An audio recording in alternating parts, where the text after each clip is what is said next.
how the chat Hey, works. There was that one time when the chat just didn't work. But whatever.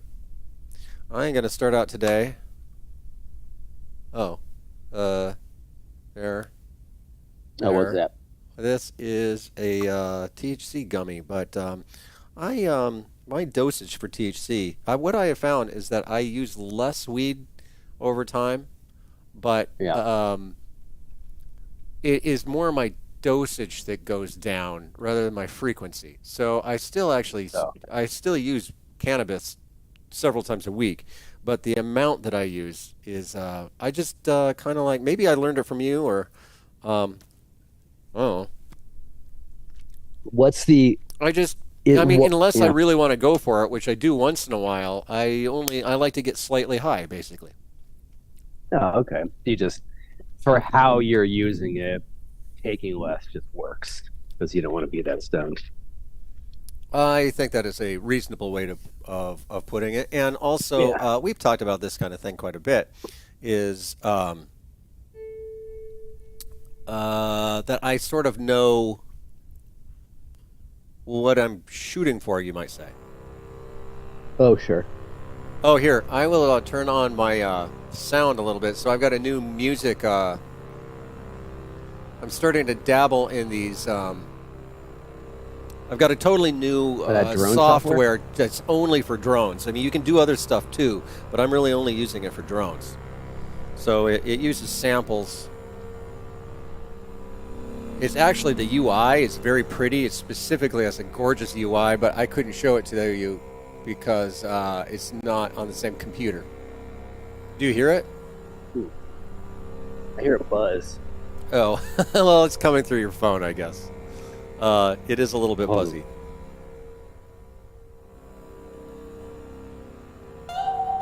yeah. And then that's the Yeah. seaboard playing the melody. That's cool.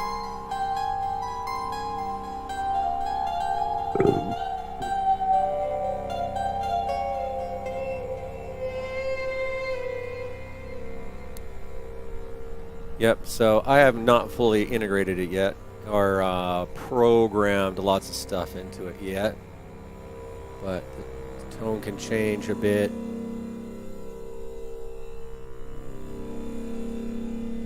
And they specialize in a lot of Cool. like ethnic kinds of samples, like this, like they've got a whole whatever collection of just like tempura stuff, like Indian Oh, kinds cool. of drones, like this one. Yeah.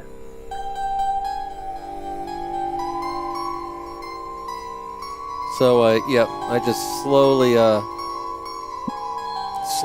evolved the sound that I use for this kind of thing, or also if I were to guide a psychedelic journey with music. Well, I've never made that the main focus of the musical instruments that I build, and so I am starting to do that a lot more ambient. I even listen to new age music for kind of like the first time ever Oh, yeah. to get more into meditative kinds of ideas. And then that ends Yeah. up being both shaping the direction that I go as I shape my skills and I start playing with more minimalist ideas rather than jazzy ideas because I mostly come from jazz.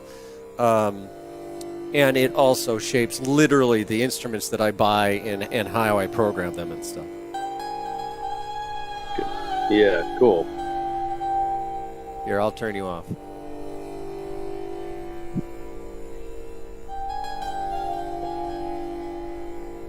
Oh man. Okay. Right on. Yeah. It's just maybe this is your check-in. All right. So you sent me a link and then you bought it this week, I guess. Well, it's interesting because the VST itself is free, but then you have to buy. Some of them are free. This one, I haven't spent any money yet, but it's the samples that you end up buying. And this one, there's a big collection of Indian sacred instruments that I plan on buying for $100, but I have not done that yet. Still, even this one Cool. sounds pretty cool.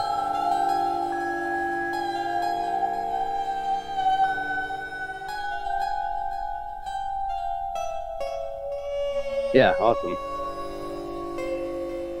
So our topic for today, as we discussed, was these experiments you've been doing with supplements. So Yeah, right. yeah, I'd like to hear a little bit about that. And let's see. Yeah. and I would, I think I'm interested in the law, not just like the recipe for what you're using, but also the logic that gets you there. Yeah. Well, so we talked this week. I kind of wanted to start off with more of like a conceptual view of consciousness modulation. All right. And so we have broad strokes, right? It's like drugs that kind of change reality, and then there's drugs that kind of improve normal reality, or alter it a little bit. A caffeine certainly is, for working, really. Alcohol, I suppose, is not for working, but it's not really changing reality in the same way. Anyway, so I just kind of thought that, well, there's a bigger map, which when I had the experience with Adderall, the map kind of expanded because I realized, and I've been working with neurotransmitters for a long time, which are specifically targeted by a lot of these drugs. But when you take neurotransmitter supplements, it kind of feels like, a coffee level experience, right? It's not changing anything. It's changing how you feel about normal reality. Maybe we could have put it that way. Okay, well, why don't you say, your distinction seems very, it's like you're trying to say it makes you high, but it doesn't make you high. I'm saying that, on this call, or most people who are drug users, there's kind of like a black or white thing, right? There's normal, there's sobriety, and then there's being high on drugs. Well, I think that's a limiting model. And I'm suggesting that caffeine, you can feel it. Alcohol obviously modulates your consciousness, but they're somewhere different on the map. And I'm adding to that map by saying these neurotransmitter supplements likewise engender an experience. You can really feel them, but it's not reality shifting. And then, you have other supplements like vitamins that you may or may not feel anything at all. So there's this whole kind of spectrum of, you could say what's getting you high. That makes sense. I'm just trying to draw a map that includes more things than just normal or high on drugs. Gotcha. A map that allows for some subtlety and some You mean there are things that can noticeably change how you feel and how you're experiencing reality, but they're not strong enough to really call it narcotic. Like caffeine would be a good example. Or, to a certain degree, some of the other things that we're playing with lately, like kava and kratom, unless they're at high doses, would probably fall into that category too. Yeah, no, for sure they would. Kava, kratom, anything with caffeine, alcohol, microdoses of stronger things. That just gives us a way of, instead of making the drug the topic, now we're making consciousness the topic, or the focus, and saying, if drugs are the point, sometimes you just take as much as you can, but then you're kind of missing out that your consciousness is kind of the point. So what are you doing with it, and why? What's your context, all this kind of thing. So I don't know, it just so I said before, I took the Adderall, I liked it, and then I researched what is it doing, And I found that there's 5 key neurotransmitters that it modulates. Now this is different because I don't exactly know the chemistry. Traditional psychedelics hook into serotonin, or less common GABA or opioid receptors, and they stimulate the receptor as if they themselves were that chemical, GABA, serotonin, some kind of opiate molecule. But they stimulate the receptor differently because while they fit in, they're actually different shape. But that's where they get the effect. Something like MDMA facilitates the release of serotonin. So now you're just awash in a bunch of your own serotonin, right, as opposed to something electrochemically stimulating the receptor site. And I think Adderall stimulates the release of these chemicals, but it also inhibits their absorption. I think that's how they affect higher levels of. There's 5. There's epinephrine, norepinephrine, dopamine, NMDA, and glutamate. Glutamate is a central nervous system neurotransmitter. It's not just it's all over the body. I mean, they all are, but it's really all over the body. NMDA kind of targets the amygdala. So it's more involved in flight or fight. Norepinephrine, you can't buy those or buy precursors. You can there's this herb Mormon tea that has a type of ephedrine in it, but that's an illegal chemical, and it's really stimulating. So that would be that. And then dopamine you can get, and we know about dopamine. So yeah, I researched what it was doing. I looked up which neurotransmitters can I manually raise by taking a supplement, as opposed to using Adderall, which is really probably pretty addictive. Adderall. And so I ordered. I already been taking dopamine. You could buy straight dopamine, literally the neurotransmitter. You can eat it, and it's different, I mean, to feel excited is different than eating the chemical. So it's not like if you eat dopamine, you instantly feel like you could take on the world. It's a little different, but it's kind of in there. And then you've been using the is dopamine for a long time with success. You're the only person I have ever met, I think, who did that. Yeah. You're slowing down a little bit. Careful about that. Yeah, reception. possibly. Yeah. Yeah, it should come back in the range. So could you list off again what those the chemicals that you've been playing with?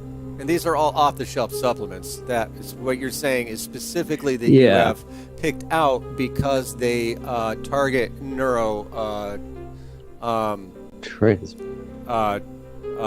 what do they call it? Receptors. Yeah, right. So you're like, and I'm just kind of trying to summarize. So you know, because you know enough neuroscience to know what brain, what do they call it again? Receptors you would like to trigger, and then you go and find the supplement that'll do it.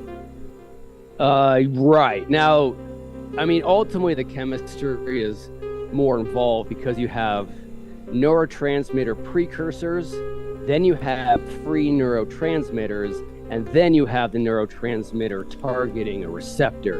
None of what I'm doing is targeting receptors. That's what so-called drugs do.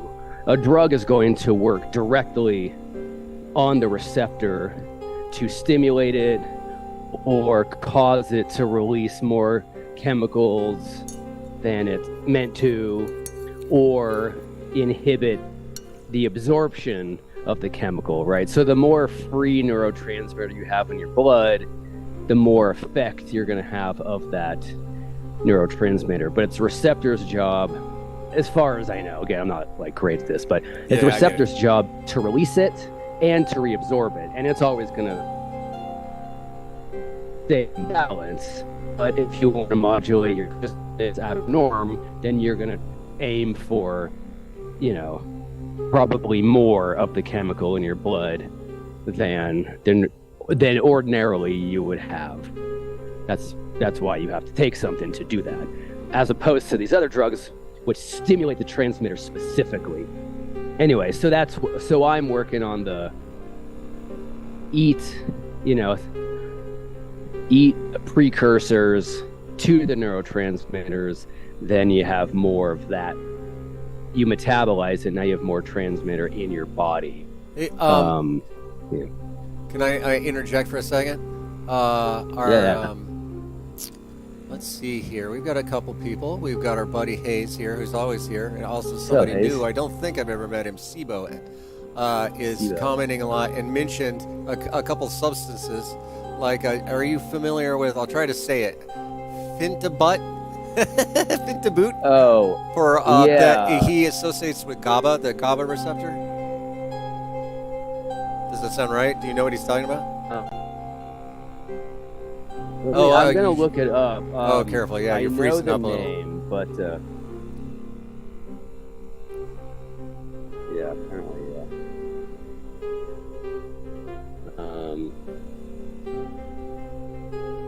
Phenibut. Yeah, it starts with a PH. Let's see. It's a nerve. Like, I can spell it if you want, but and then he mentioned a couple others, but you know a lot about these kinds of things than I do. Oh, phenylgablet. Yeah, Phenibut is PHENI BUT. Yeah. And then he also I don't know much about it. I'm just looking it up now. Oh, okay. And then there's two that have I-tyrosine and I-thiamine. Oh. Thiamine. There's tyrosine and thiamine. Yeah, those. I don't know much about but the other two. Well, if it's niacin, that's a B vitamin, and tyrosine is a stimulating neurotransmitter. But these are different. The most amino acids, like tyrosine, function in a bigger chain of things, and so if you take dopamine, there's no chain. Your body sees it and it activates dopamine receptors because you have more dopamine in your body. Now, if you want to do a precursor, what I'm taking, one of them is an amino acid. So I assume that because we're talking about precursors, like the serotonin one, 5-HT whatever. TP. Right? Yeah. I mean, they don't get you high, but they are affecting your the chemistry of your brain in a more subtle way. And will give you subtle sorts of effects. Yeah.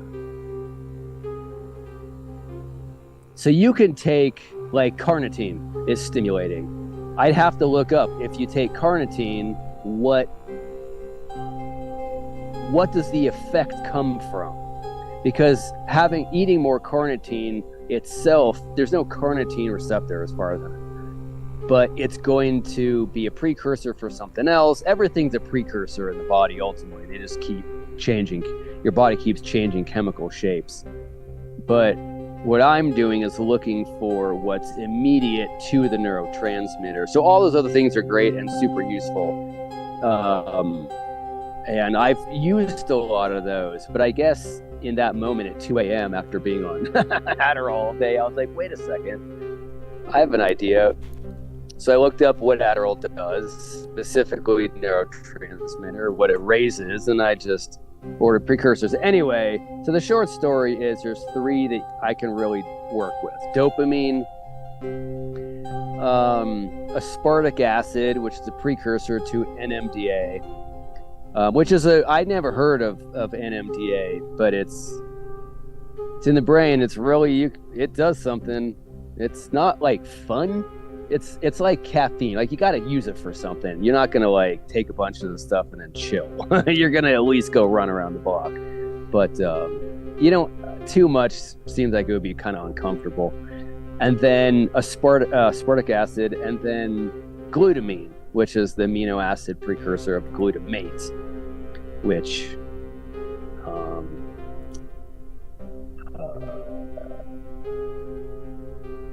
why am I blanking?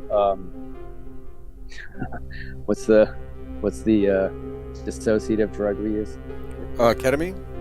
Ketamine is very involved in that. Ironically. Anyway, so yeah, I have yet to combine all 3 today. I doubled my dosage of glutamate just to figure out where the right dosage was, because I'm trying to like feel each one and then back off from a really acute effect, because I figure if I'm going to mix it with other things, then I want a more subtle effect. So yeah, I needed to double the dosage on the glutamate, but I needed to reduce the dosage by 50% of the aspartic acid, which is really stimulating, but like, you can tell it's like way right in one part of your brain. It's not like in your body at all. It's very trippy. Hey, can you address? Next time I don't want to get in a fight about it for too long, but you have been called out on the idea of taking dopamine directly. Well, you've been doing that for a long time, so I know you believe in it. But wait, who's?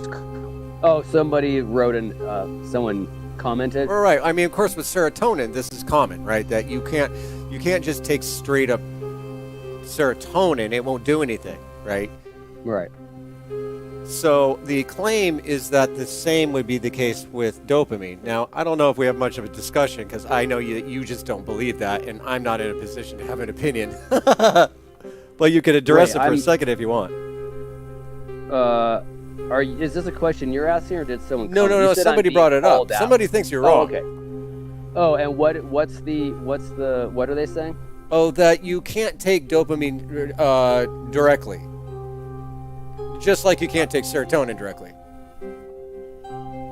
Well, maybe whoever's commenting, yeah, I just don't understand the question. You're saying literally it doesn't exist to be taken, or it doesn't do anything? I assume that it doesn't do anything.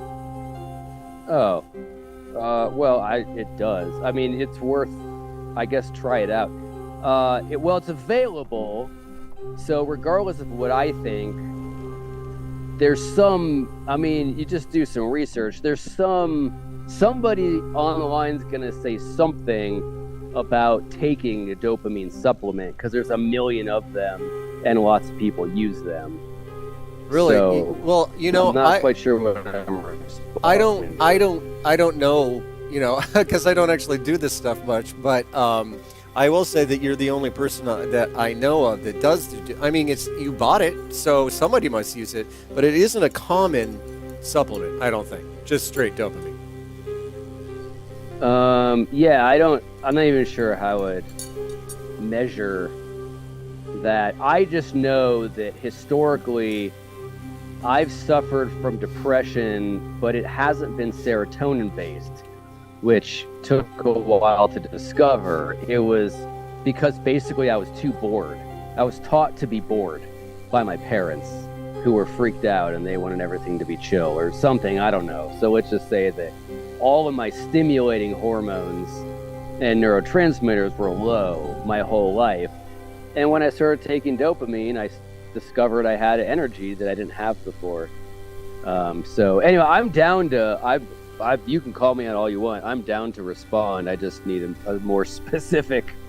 I need something more specific to respond to. If you feel like commenting again, but yes, you can buy it.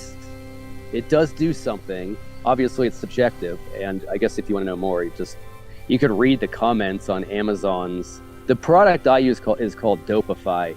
Yeah. Which is combined with a bunch of other things that help its bioavailability. So, but you can take it straight. Dopamine is the Latin name of the plant that it's extracted from. It's an acacia, I think. It's like, yeah. So, yeah, it's real. It exists on Amazon. You can buy it, and it does something. It'll give you a headache if you take too much. Oh, really? Yeah, all these things will. It'll probably make you anxious.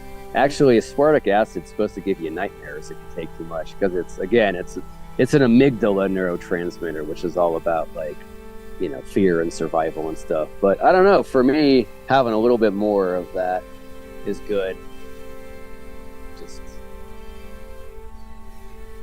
yeah, it's a good balance between Hinduism and Buddhism. if you just meditate all day, then at some point you got to get up and dance around and eat some Indian food. So. Yeah, you're not into that anymore, though. You've gone through your hippie Indian phase, and now you're a conservative Christian. Oh, yeah, that's right. That could be our other topic. Anyway, so that's my report. I will say it took both of them together, and it was quite a rush. I mean, it's a rush. That's all I can say. It's better than caffeine. Caffeine feels very raw compared to this stuff.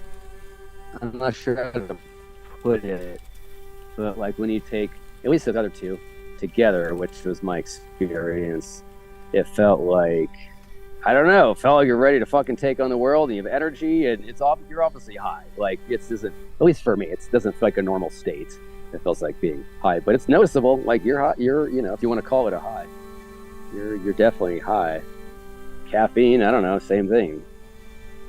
If you're not total tolerance, makes you high or does whatever the word might be. So anyway, that's my. Did we get any more comments? Oh, we made peace with SIBO. Oh, okay. All right. SIBO, yeah.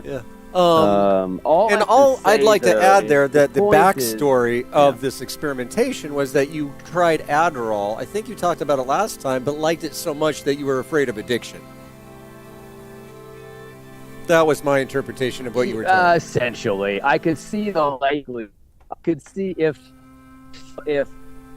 yes, I could see the likelihood of dependence or addiction to Adderall. I haven't tried a lot of opiates, and Chris, kind of like you, it's not really my thing. It's not what I go for, but this was the first thing I've ever taken that had a strong consciousness modulation effect that I thought, oh, this I could go for. But and again, it's an ordinary reality drug. It's not a... Yeah, well, I think that it's not a sign of weakness, it's a sign of maturity. When you run into something, you're like, I better pay attention to this one. I've had video games. I can remember playing, this is 20 years ago, I played, it was one of the World War II first-person shooters. I'm blanking on the name. Anyway, I played first-person shooters as a teenager and stuff, and liked them, but they weren't very sticky. Because I didn't like the controls, and there were things about those games like Doom and Quake. Now I'm talking about video games in the 90s. They were cool, but they were cool. They're great. They just weren't good enough to be addictive. So then I played this one that was a same genre, only two differences. Well, several differences. A lot of the problems in the older first-person shooters were addressed. The controls were better, A. B, you didn't have to hit a target 4,000 times in order to blow it up. It was more realistic. And the realism made it feel like, wow, holy shit, I'm in World War II here. And I played it once, and I was like, I need to be careful with this because I like this game a little too much. Will? Yeah. I think it was probably 10 years later that I had like 5 or 6 of these things, and one day I threw them all out. Because they were so addictive. Oh, you just decided, fuck it, let's just... Yeah, I mean, I didn't do the right thing. No, I didn't handle it well. I do actually still play some games like that. There's one called Overwatch that I play a fair bit. But even that one, to this day, I have to be kind of careful about. If I'm playing it too much and it's really taking too much of my energy, then that needs to be addressed.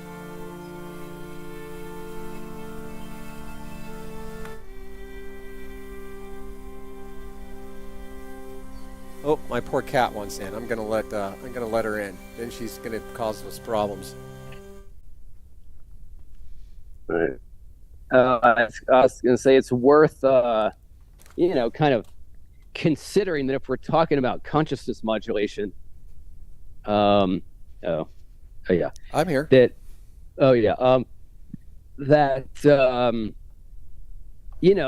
Sometimes you're choosing your own modulation and sometimes you're not. That's what advertising agents are for. They're going to modulate it for you, so you fucking give them your money. Or you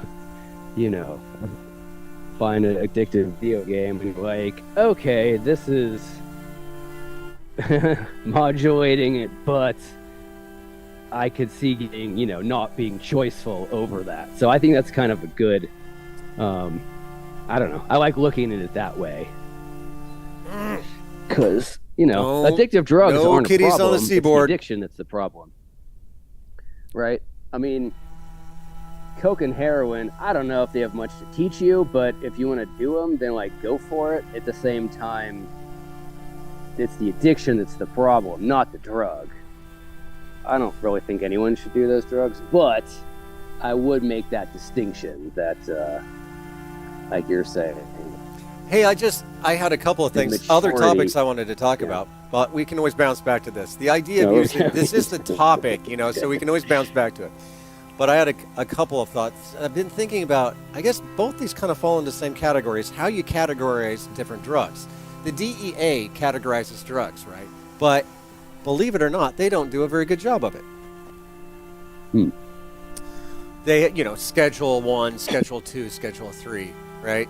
So here are my 3, I think, levels of drug schedules. Okay, so level, we'll say 1, is drugs that usually hurt people, that often hurt people, right? This is what we call hard drugs. But the list is actually pretty short, I think. I mean, I'm probably missing some minor ones, but basically we'll say, cloudless Schedule 1 drugs. The cloudless rain version of the scheduling is, Schedule 1 is heroin, crack, fentanyl, and meth. And that's it. For big players, at least. So cocaine, so basically cocaine, amphetamines, and opiates. No, it's not that simple, though, because the form matters. Like opium is not Schedule 1. It's Schedule 2. Or even Coke is Schedule 2, not Schedule 1. Oh, I see. Highly concentrated, short, sharp peak. Yeah. Okay. Gotcha. Our new friend, Cebu, says that heroin withdrawal taught him a lot. That is sort of interesting. Actually, addictions, people do learn from addictions. And even what we call bad drugs, people, in some cases, they are growth experiences. So that's Schedule 1, right? So it's basically defined as drugs that hurt people more often than not. Okay. Schedule Crack, heroin, 2. fentanyl. Yeah. Fentanyl, Whatever. heroin, and the concentration matters. Yeah, right. I got you. I mean, if there was a drug where the minimum dose was 100 hits of LSD, I might put that in Schedule 1 as well. But that drug doesn't exist. Right, okay. Although LSD, I suppose, itself is naturally very concentrated. Anyway, Schedule 2 is You saying you can't microdose meth?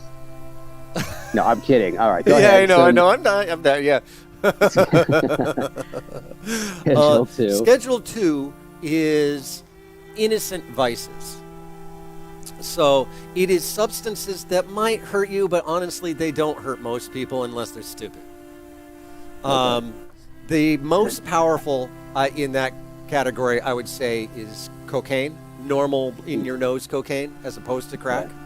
Most people who experiment with coke, it does not ruin their life, but it does ruin some people's lives. Yeah, gotcha. And then at the bottom end, I would say, is marijuana. So you might say there's the whole range with cocaine at the top and marijuana at the bottom, where these are substances that can be a problem, but if you're responsible, they're not. Gotcha. Okay, sure. And the third would one. argue that, Oh, yeah, gotcha. hey, we can, Oh, you mean the middle zone is a spectrum that goes from cocaine to marijuana. I see what you're saying. Yeah. I I'll got tell you you. what. How about I Gotcha, give you gotcha, the last one, and then we can debate about what goes where and where the lines should be. That'll be fun. Okay. So the last one is basically psychedelics, but it's not defined by specifically what you would call psychedelics necessarily. They're basically drugs that help you more often than they hurt you. Gotcha. Okay. And that they usually don't. They can do some harm to some people sometimes, but they usually don't. And that basically includes psychedelics. Right. And physiologically, they're not addictive. Well, that's not part of my definition, but yeah, I mean, I guess okay. you could put that in Well, there. I'm since noticing that. That's an important point. That's true. That's fair. I mean, yeah, I just hadn't thought about it that way. And wait, what goes in the last category? Okay, so we've got 3. Okay, so I'll just tell you the definitions, and then you can put the drugs where you think they should be. That's the game. Okay. Well, no, you added. I know I already did it. Your But, last category. Schedule 1 is drugs that usually hurt people. Most people who use them get hurt, or at least there is a high probability of really getting hurt. Okay. Schedule 2 is drugs that might hurt you, but they're actually kind of just innocent fun. And a lot of people don't get hurt. Yeah. Okay. That's a big category. And then Schedule 3 is drugs that actually usually help people and help them grow or help them heal. Maybe not sometimes. It doesn't mean that there's no risk, but these aren't innocent, vices. Okay. These are actually good for you. They're medicine, right? I see. Yeah. So it's almost like hard drugs, party drugs, medicine drugs. Yeah, that's right. Yep. Hard drugs. Yeah. Hard drugs. What was it you said again? That was perfect. Oh, party drugs. Yeah, party drugs. Yeah. And obviously, a lot of people fucked up because they're alcoholics, but most people don't have that fun. Right. Yeah. Or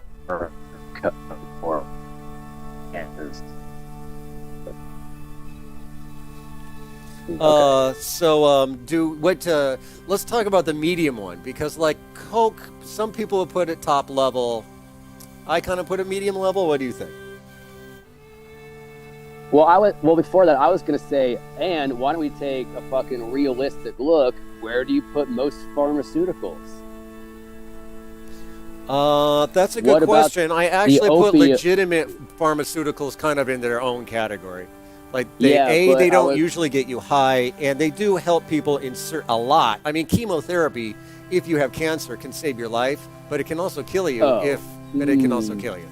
Okay, sorry, hold on. Let me be specific.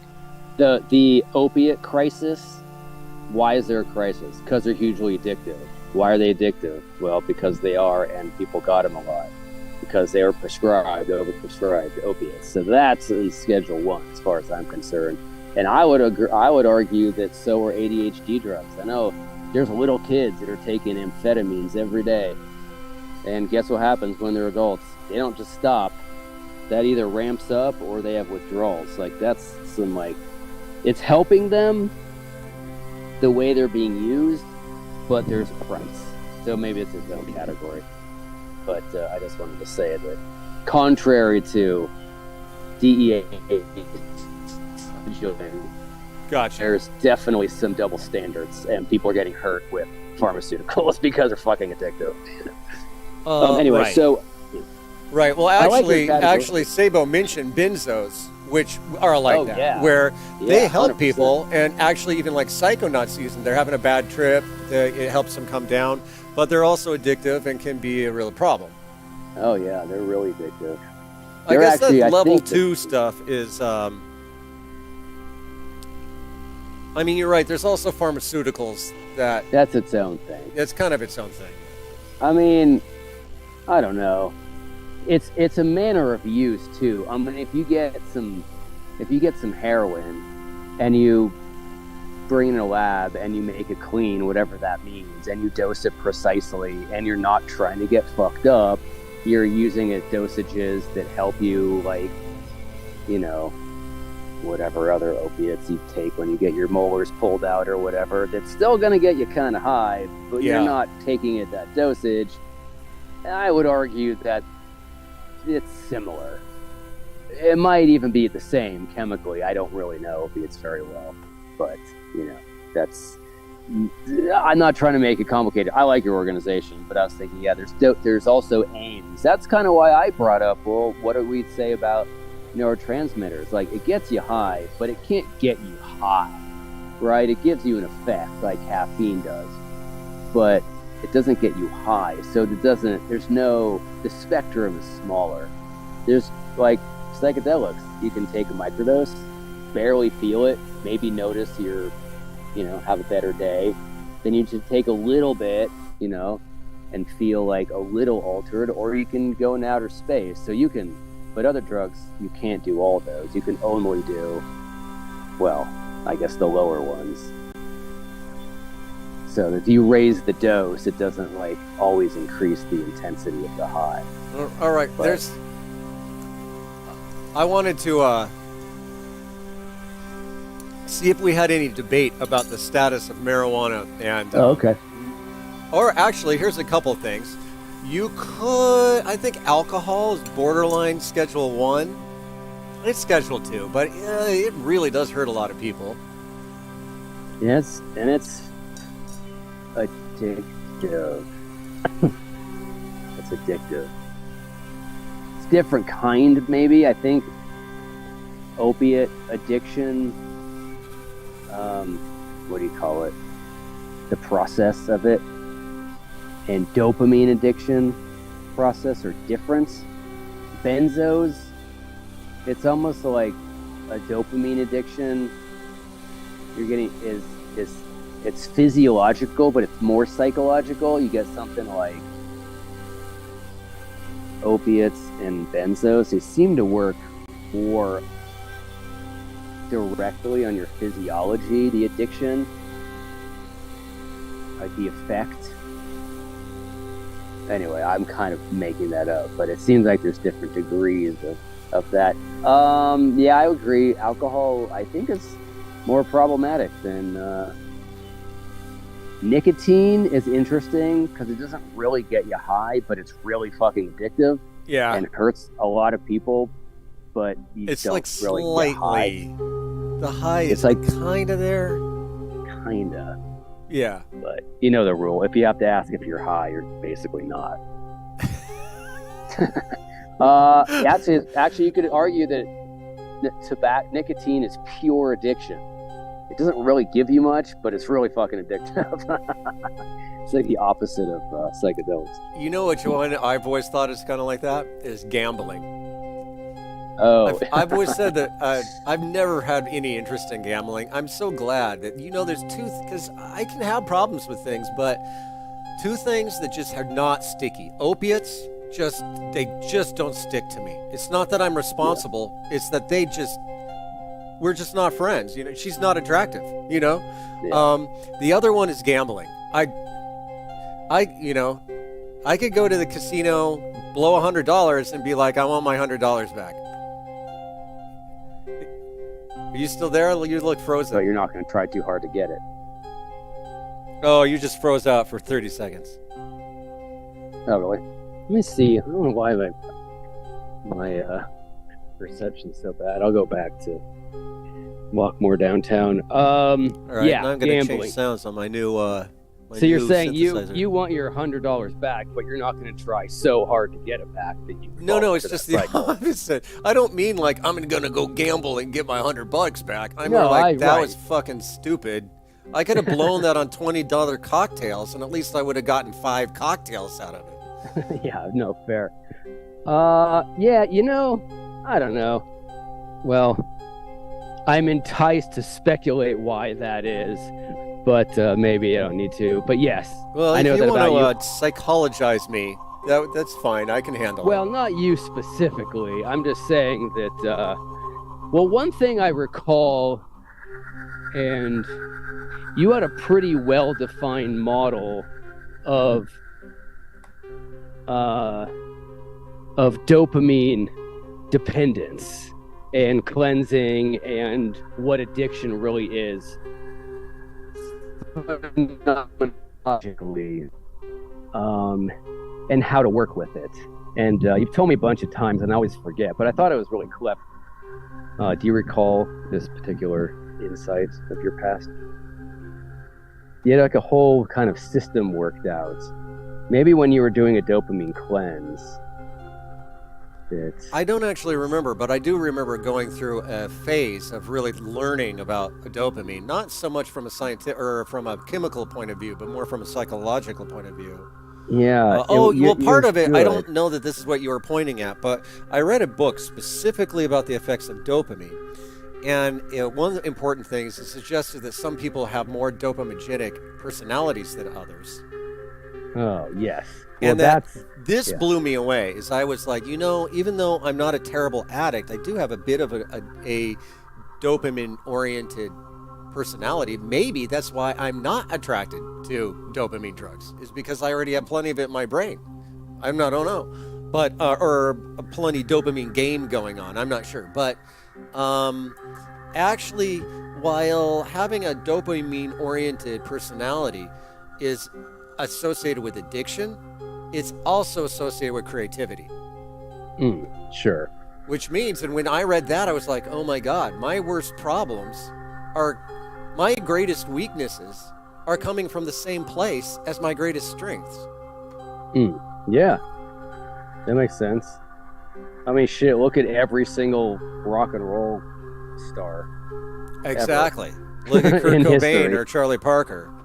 Even the fucking Mamas and the Papas, you listen to this music, you're like, no way are they like coke addicts. No way are they doing crazy coke orgies. But you know what? They are. Fucking Mamas and the Papas. Really? You said that you have a dopaminergic personality, therefore you're less attracted to those drugs. But you kind of said that you actually are attracted. Yeah, actually, drugs. I have to admit that my story is a little bit contradictory. One way or another, I think I have a bit of a dopamine-genic personality, and that's why I'm creative. But it's also why I end up staying up all night drinking and playing video games. Exactly. But yes, yeah. There was something about it's not the. I remember you saying that it's not about using the thing, the drug or the whatever you're working with, the dopamine agent. It's not about whether or not you should use it or resist using it. You were relating to the specific attachment, maybe to the effect, something like that. Huh. Yeah, I don't quite remember. Okay. Well, anyway, this was a few years ago, actually, that I was thinking about that stuff. It was interesting, though, and I started really thinking of it a lot in terms of, neurotransmitters and raw desire. The idea of, raw desire and looking at, these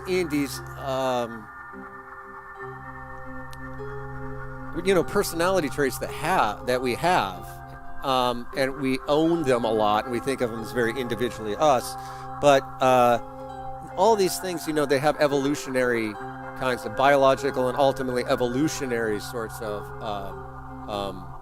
sources. So that's not to say that you shouldn't take responsibility for your problems, but there are outside causes for your problems too.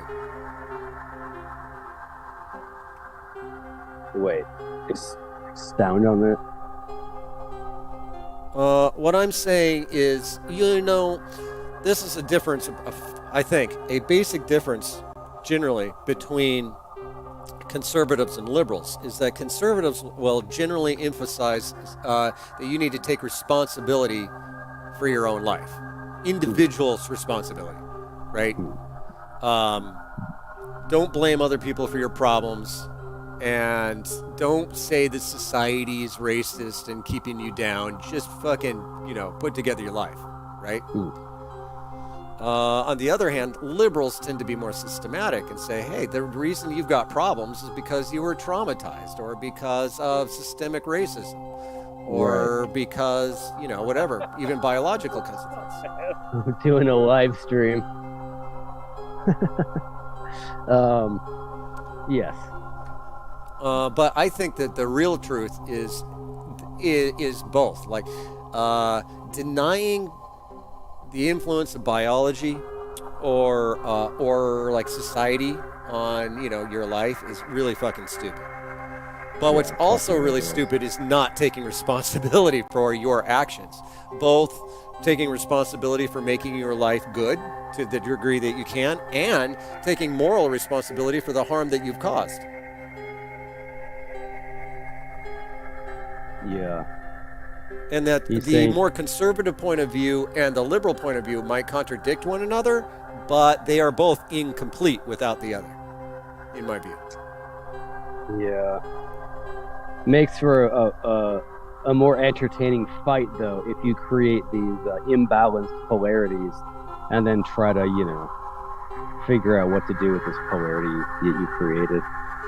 Is it mind or body? Oh my God! How do they possibly fit together? They're so different. It's impossible. Yeah. Yep. Body fits within mind. You heard it here. Oh, folks. fucking Chris. You heard it here. No, you have to look. You have to see the problem from two dimensions at once. Yeah. That's the trick. Yeah, multi-perspective. I say that I am a fundamentalist, but I realized what Descartes didn't know is how the brain worked, which is through electricity and chemicals. So is that physical or subtle? Well, chemicals are more physical, electricity is more subtle. They're clearly intersecting at the level of neurotransmitter action in the brain, which is how you get thoughts, which is how you move your body. So yeah, what were we trying to figure out? I don't know. We can always go back to, if you've got anything more to say about supplements, you can. That's our topic. Oh yeah, no, I think that's short of any questions from our audience. No, I think that's kind of it. It was,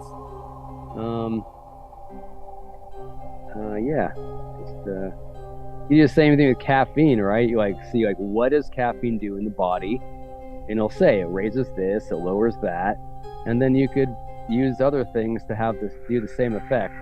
I guess what I do like about supplements, the supplement approach, is you're giving your body nutrients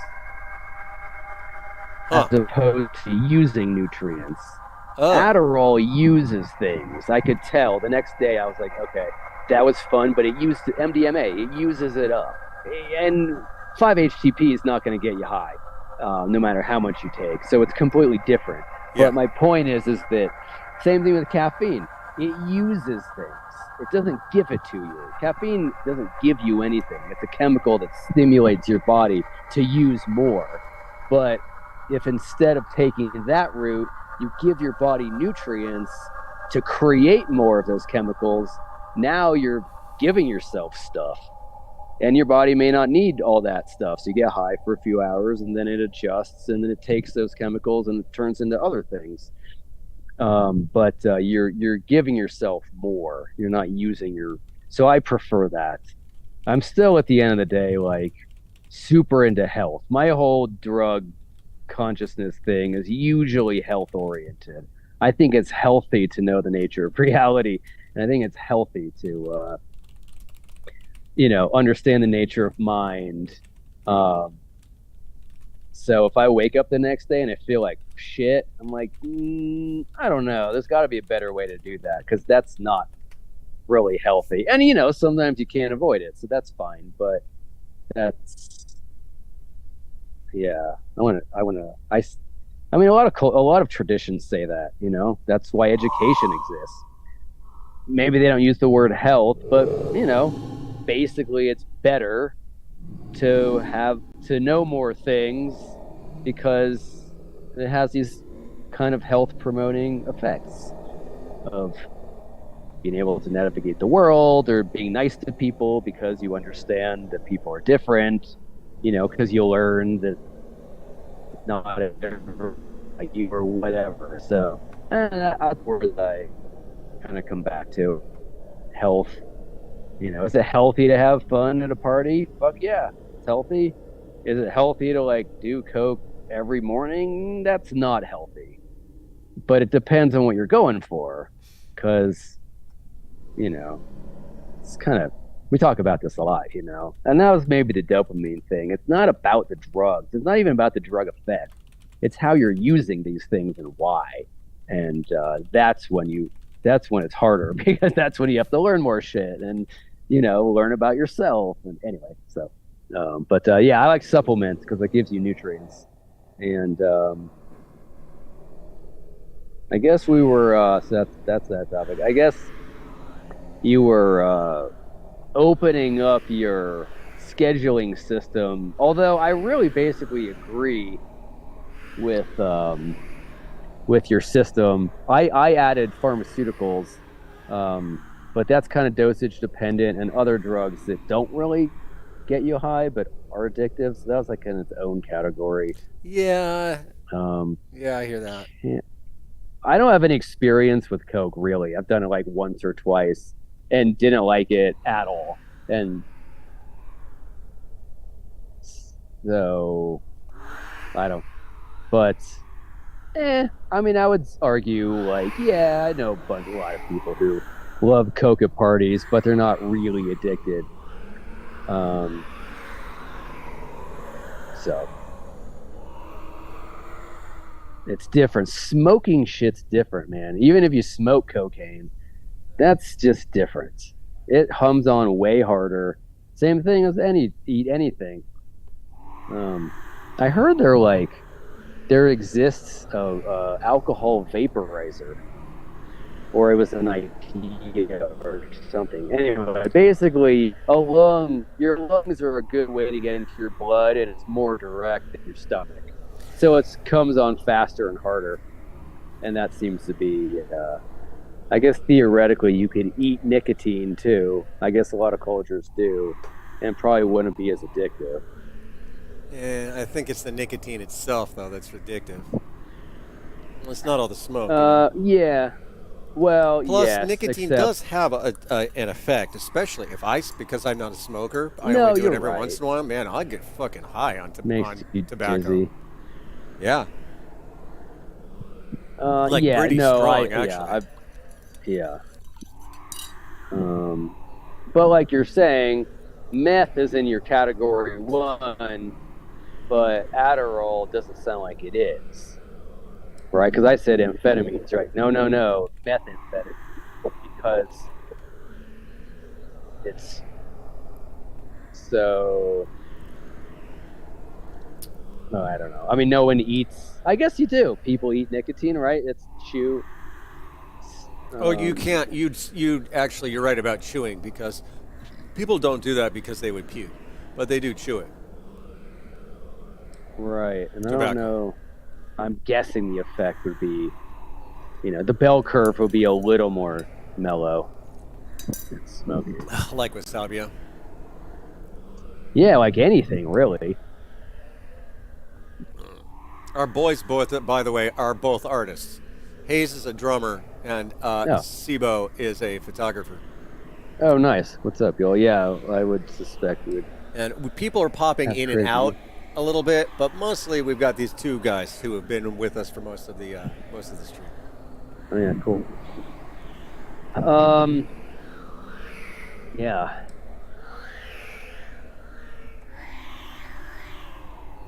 Kana.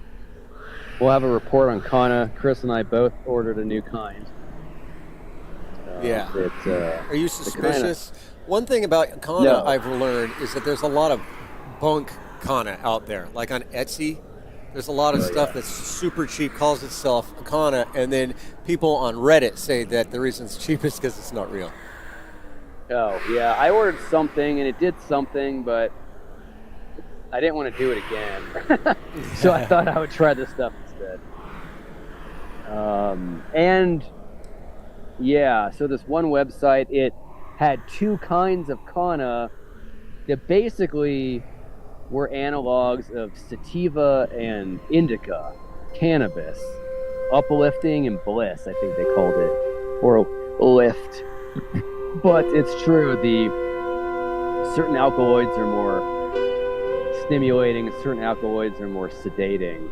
And I think I ordered before I ordered the Kana version of Mexican ditchweed, so I ate it and I just kind of laid in bed for an hour and then was like, I don't like that. So I'm psyched to try the new stuff because I think that will have a better effect. Some people really believe in Kana.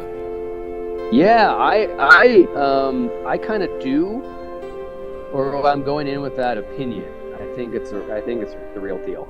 It's different, you know. If anyone's tried real deal ceremonial cacao, you know that it's not eating a chocolate bar or drinking hot chocolate. It's different. So I think, you know, these are, again, it's like the map that I drew earlier, right? Here's my categories. I like your categories about harm, basically. Yes. My categories are maybe the potency. My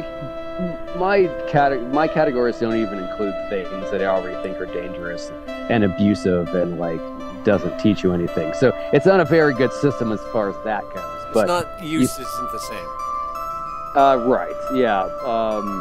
But you know, something like Kana, Kava, Kratom, these are things that do have an effect, but the mode, you know, the domain you're using them in is different, right? It's like ceremonial cacao. It's gonna get you high. So will you know, ceremonial tobacco, which is, or whatever. There's different kinds of tobacco, right? So, but it's not, I don't think Kana, you're not gonna trip really hard, but it's gonna do something, and that's the point. So, I like considering that there's lots of ways to modulate your consciousness, and one of the categories is the intensity of the modulation. Well, let's say that is the category. How altered you get by taking something. That's fair. And yeah, so it includes lots of things. Although, you know, what's interesting on that is, in my opinion, there's almost no relationship with how high you get and how dangerous it ultimately is.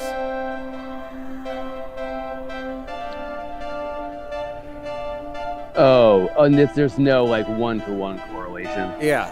I mean, tobacco shortens your life by 7 years, and its effects are very subtle. Yeah. No, you're right. That's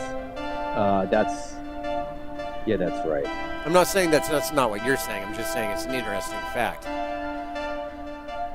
Well, there's maybe we'll do it for next time. There is a way to take all this stuff and put it on a map somehow. Even vitamins. You know, if you're deficient, I was deficient in D, like very, very deficient, like problematically deficient. And I started taking D and I wasn't depressed anymore. That's a huge fucking shift. That's the shift that a lot of people are looking for their whole life. So did it get me high? No. Did it make me less unhigh? Yes. So it I like moved that. the bottom It made me up. less unhigh. It moved the bottom up, but that's a real effect, you know, and that goes on the map somewhere. B vitamins, they'll give you a buzz if you take enough B12. Right. They'll give you a buzz, but and it could be really helpful. Aspartic acid, that's going to give you fucking buzz. Right, and that's on our list.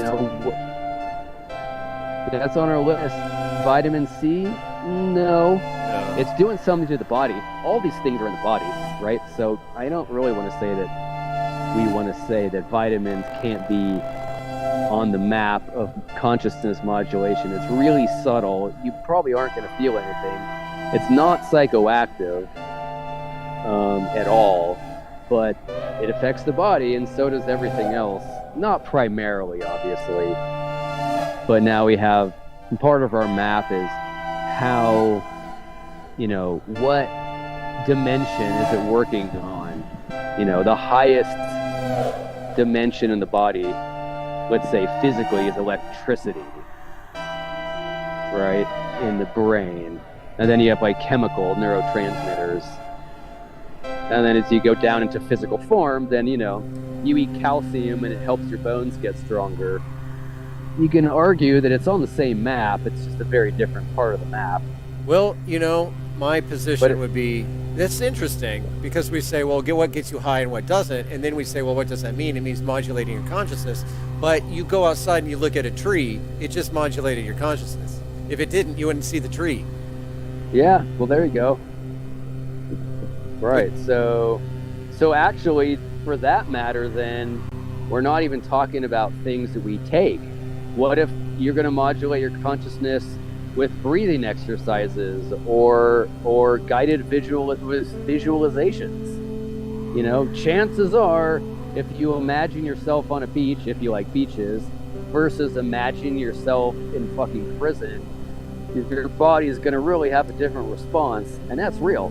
You feel really relaxed or you feel tense. Imagine yourself getting in a car wreck. Like, no one does that. Everyone's imagining himself like laying on a hammock in Mexico. Why? Because it changes your consciousness and the way you want it to. Yep. And or looking at nature. There's so how much money studies. does going to Mexico and laying on a beach cost? A lot, right? Yeah, lots. And why do people do it? Is it because there's some intrinsic value in going to Mexico? No, it's because it changes their consciousness. Yeah, well, that's the value, I guess. That's what I mean. Oh, yeah, right. There's all these studies to say that even if you put up what are those, like, wallpaper scene of like the forest or something? Like, it's not like on TV, just like on the wall, right? It's just a picture, giant picture of the forest in a hospital room versus not. People will heal faster. Really?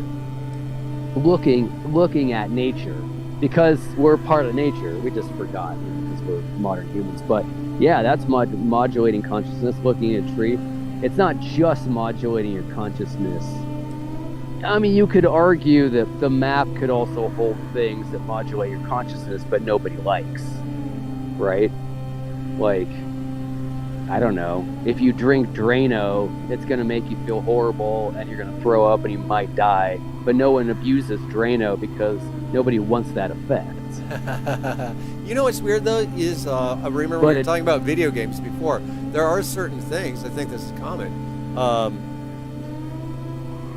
This is an important part of the dopamine game, is that actually being happy and feeling good isn't the same thing as getting that which you desire.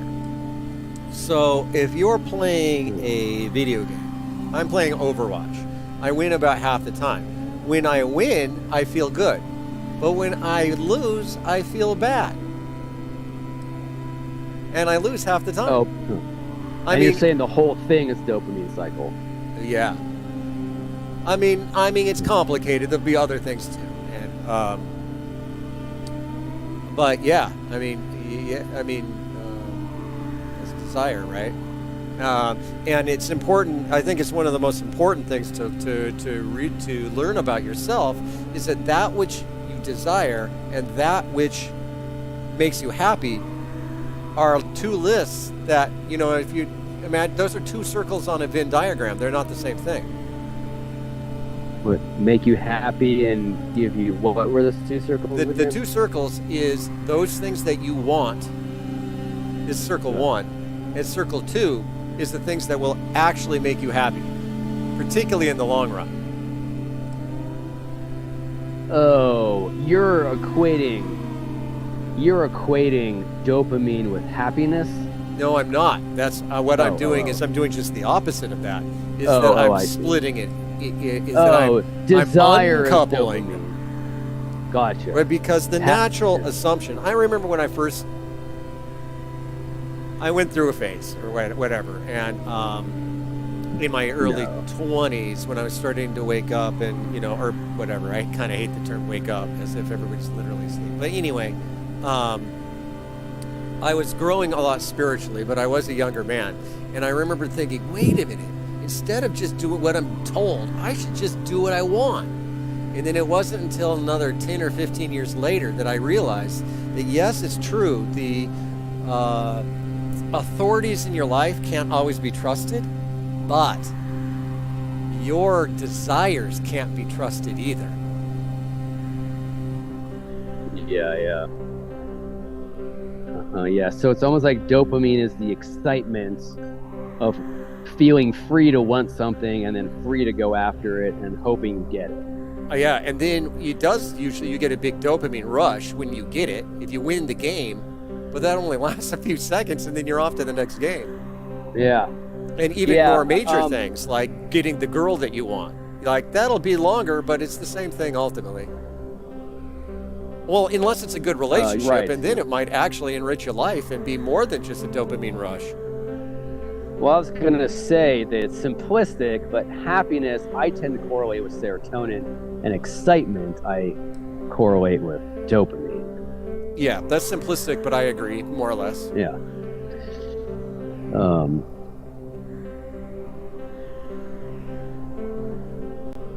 I keep thinking, just because I liked it so much, and I can't remember what it was now, but I kind of feel like your insight in addiction, it targeted your relationship with your own feelings, was what it was. You were like, it's not about resisting or not resisting the external, at least in this, in this particular model. It was about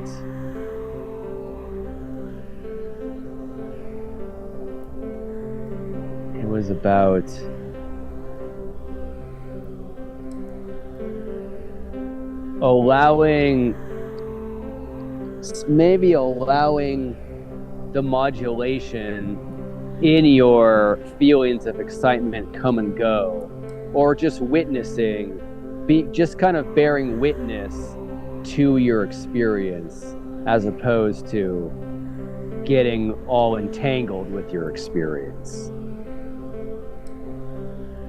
All right. Which means that it's not about you have what you want. It's not about winning or losing. It's about there being an experience of excitement or experience of neutrality, let's say. Or maybe there's a lack of excitement at first and then it goes to neutral. That's, if you have the wherewithal, that's kind of where that exists, which I don't totally remember if that was yours, but I feel like that was close. And that's kind of like what I've said on a number of calls. Addiction, I believe, lies in the inability to allow yourself to feel bad. Ugh. Right? We have this unconscious kind of urge to feel good, but there's no end to that, because you can feel better and better and better. But then depending on where your threshold is, not feeling that excited can be interpreted as feeling kind of bummed out.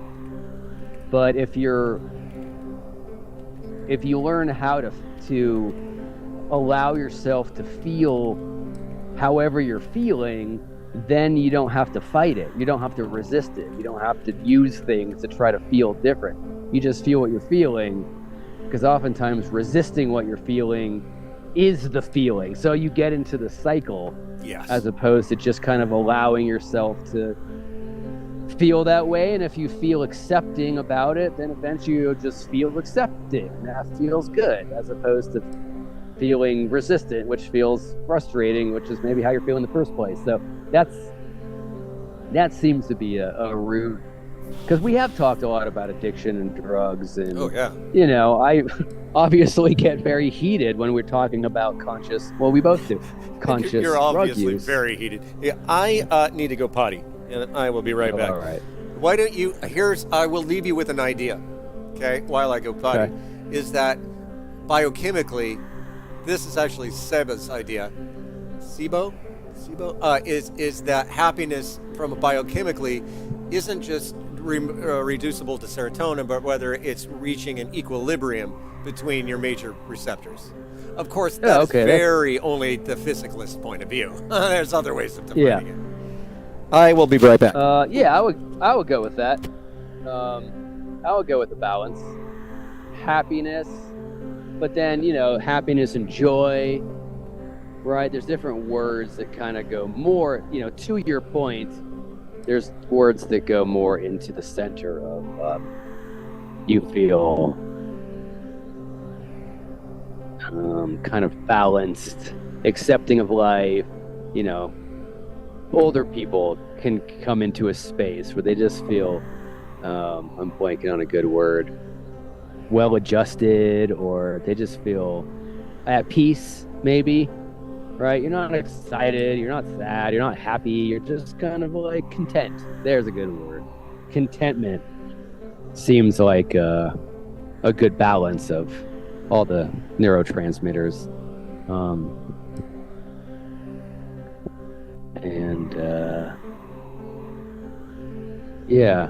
But I guess I was saying before, as far as addiction goes, I know we've both gotten kind of heated about the stronger your tools, the more education. I just feel that that's true. Right? I mean,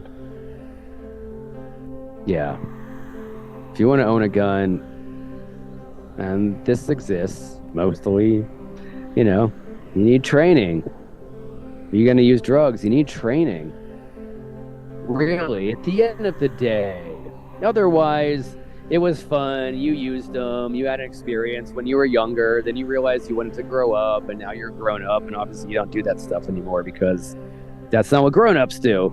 But there's a middle zone where you try it, and then you learn, stuff, and now you use them because you're a conscious person and you're trying to create your own inner world through education and meditation and diet and consciousness things and all that stuff. It doesn't have this when I was young I took a bunch of acid and then I realized I needed to grow up, or I was young and ate a bunch of hot dogs and then I realized I needed to grow up. I don't know. Chris and I are unusual proponents of the middle zone. Growing it all up. Grow up by throwing away your childhood interests. I was in a bunch of rock bands as a kid, but now I need to grow up, not play the guitar anymore. Yeah. Well, sometimes people have a lot of responsibilities and don't actually have a choice. Well, maybe I shouldn't say that. It's a decision they make for the sake of their... But, of course. I'm just making the point that, it's easy to see if you're talking about psychedelics, The mature, educated psychedelic, grown-up psychedelic user is basically an anomaly. Because the model is be a kid, have fun, throw away childish things and then grow up. But yes, of course, growing up's real. We have responsibilities, but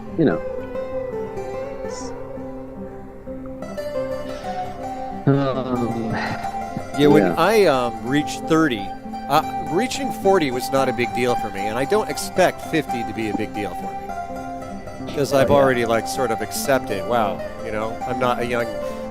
don't count as a young man anymore. I've already I don't expect 50 to be a big deal, and 40 wasn't either, but 30 was. And largely, it wasn't because I was like, oh my God, I'm getting old and I'm going to die. It was more like, wait a minute, all the rad shit that you're supposed to do in life, all of it is supposed to be in your 20s, and I did about 5% of that rad shit. Oh.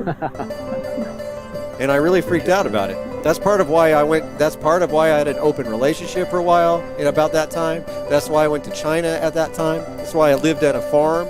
And I was an activist all in that like early to mid 30s time, right? That's because I was trying to make up for all the rad shit I was supposed to do in my 20s. Really? Oh, that's interesting. That makes sense. 40 for me was really hard. I feel like I had done all the things, but somehow 40 felt like now I had to like sell out and not do anything else cool and just be like boring adults. I took mushrooms with my dad on my 30th birthday, so I guess that kind of tells you.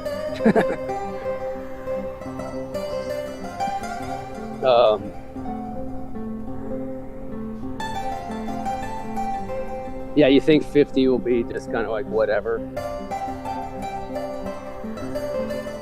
I think, you know, this is a topic that I find interesting. I've thought about it for years, is how old you feel. Oh, yeah. And because I remember being like 23, 21, 22, and just feeling, I was just in a really difficult point in my life, my later college years, and I felt really old. And I remember thinking, well, that's weird that I feel old. But I didn't have a lot of energy. Oh. At least when I was feeling that way. You needed some dopamine. You needed a dopamine supplement. Yeah, right. I've always felt really old. And everyone around me has always thought I was really young. Which now kind of annoys me because I'm not. But I kind of feel like I owned all of me, as far as, you know, of all the different age brackets, all the stuff that I was into. I feel like I've kind of picked and choosed and become a grown-up version of all of it, as opposed to the adult version of myself that was once a kid. I don't really have that model.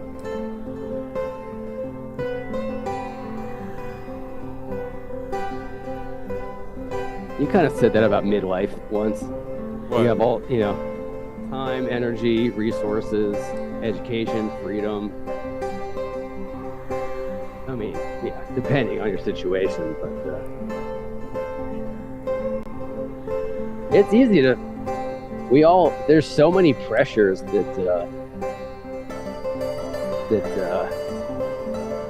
direct to try to be a certain way at a certain age. I always thought that was, well, problematic, and also just didn't fit who I was, so it kind of made me anxious. But that is true.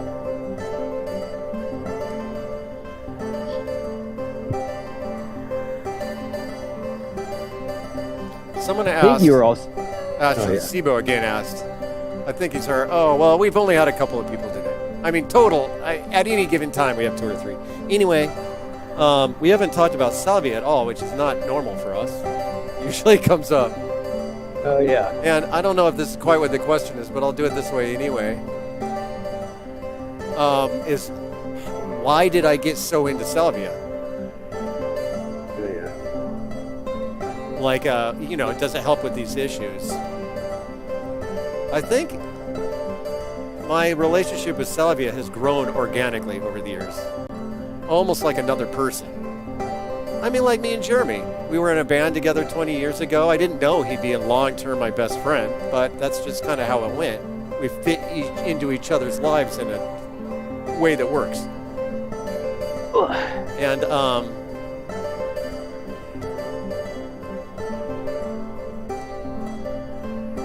salvia has just been such a useful tool for me. And then what ends up happening, even from the beginning,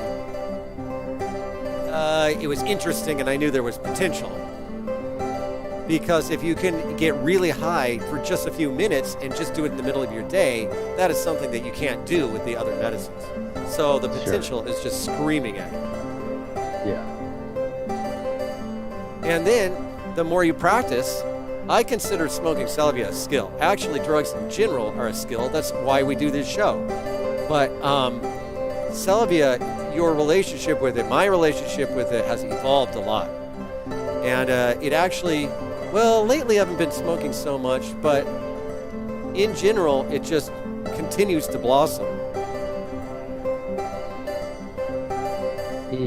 And the applications get wider and wider. Like the thing that I haven't implemented it a lot, but I've noticed the last few times I've smoked salvia, that it is not as big a deal as it used to be. I've talked about this. I can almost do it like it's weed. Like it's not as intimidating anymore, even though I'm getting high, and I'm even losing my ego. There is no freak out level at all. It just doesn't even really register that way. And that's a way in which it is still evolving, because it didn't used to be that way even like a year ago. Yeah, that's, yeah.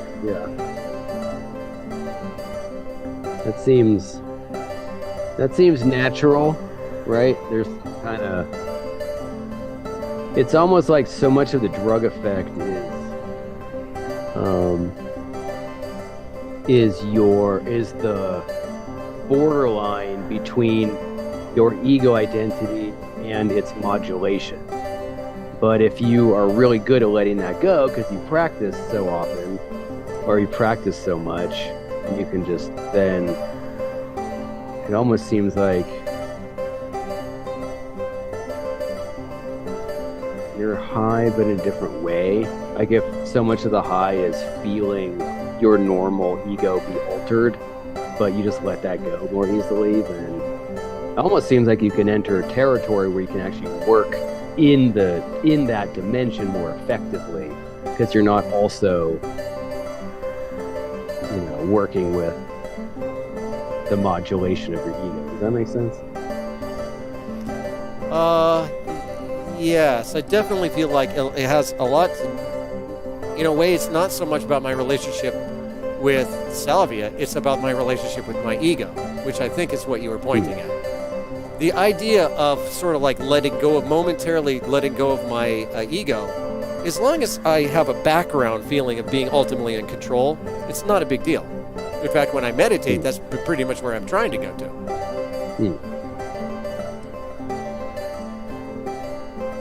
Also, it seems like you got so into salvia. I mean, you said this, because of its short duration, you can do it way more frequently than anything else. So yeah, just get better at things you do more often. But also, you're doing things kind of as a practice because of who you are. You're not just taking drugs, so therefore you are getting better at it. That's true. And I think I talk, I'm talking more on this show than I usually do. Maybe it's because, isn't that interesting? Maybe the reason I'm talking more today is because I have this new drone generator that means that I don't have to do as much musically. Anyway. True. That's just a possibility. Anyway, what was I about to say? Oh, shit. I mentioned that you do it more often because it's shorter duration. One thing about salvia is we talk about it, and it almost sounds like the perfect drug. The only downside of salvia is that the doorway is so intimidating. Like, it's so easy in the beginning to have a bad trip, and bad salvia experiences are goddamn worst experience in people's lives. Yeah. It's like the raddest club with the biggest bouncer.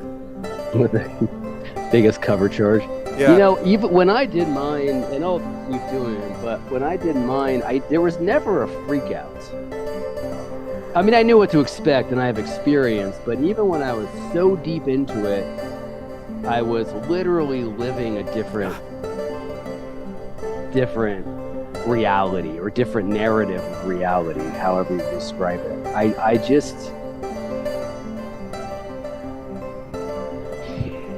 I guess the point is a huge part of doing I mean, even somebody who's anxious in general might find getting, tipsy intimidating because they feel different than they usually do and they don't know what to expect.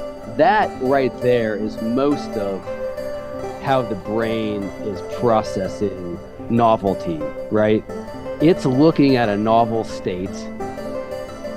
There's like normal, ordinary consciousness, and then something changes. Whatever. Prices go up. It doesn't even matter what. And your brain will decide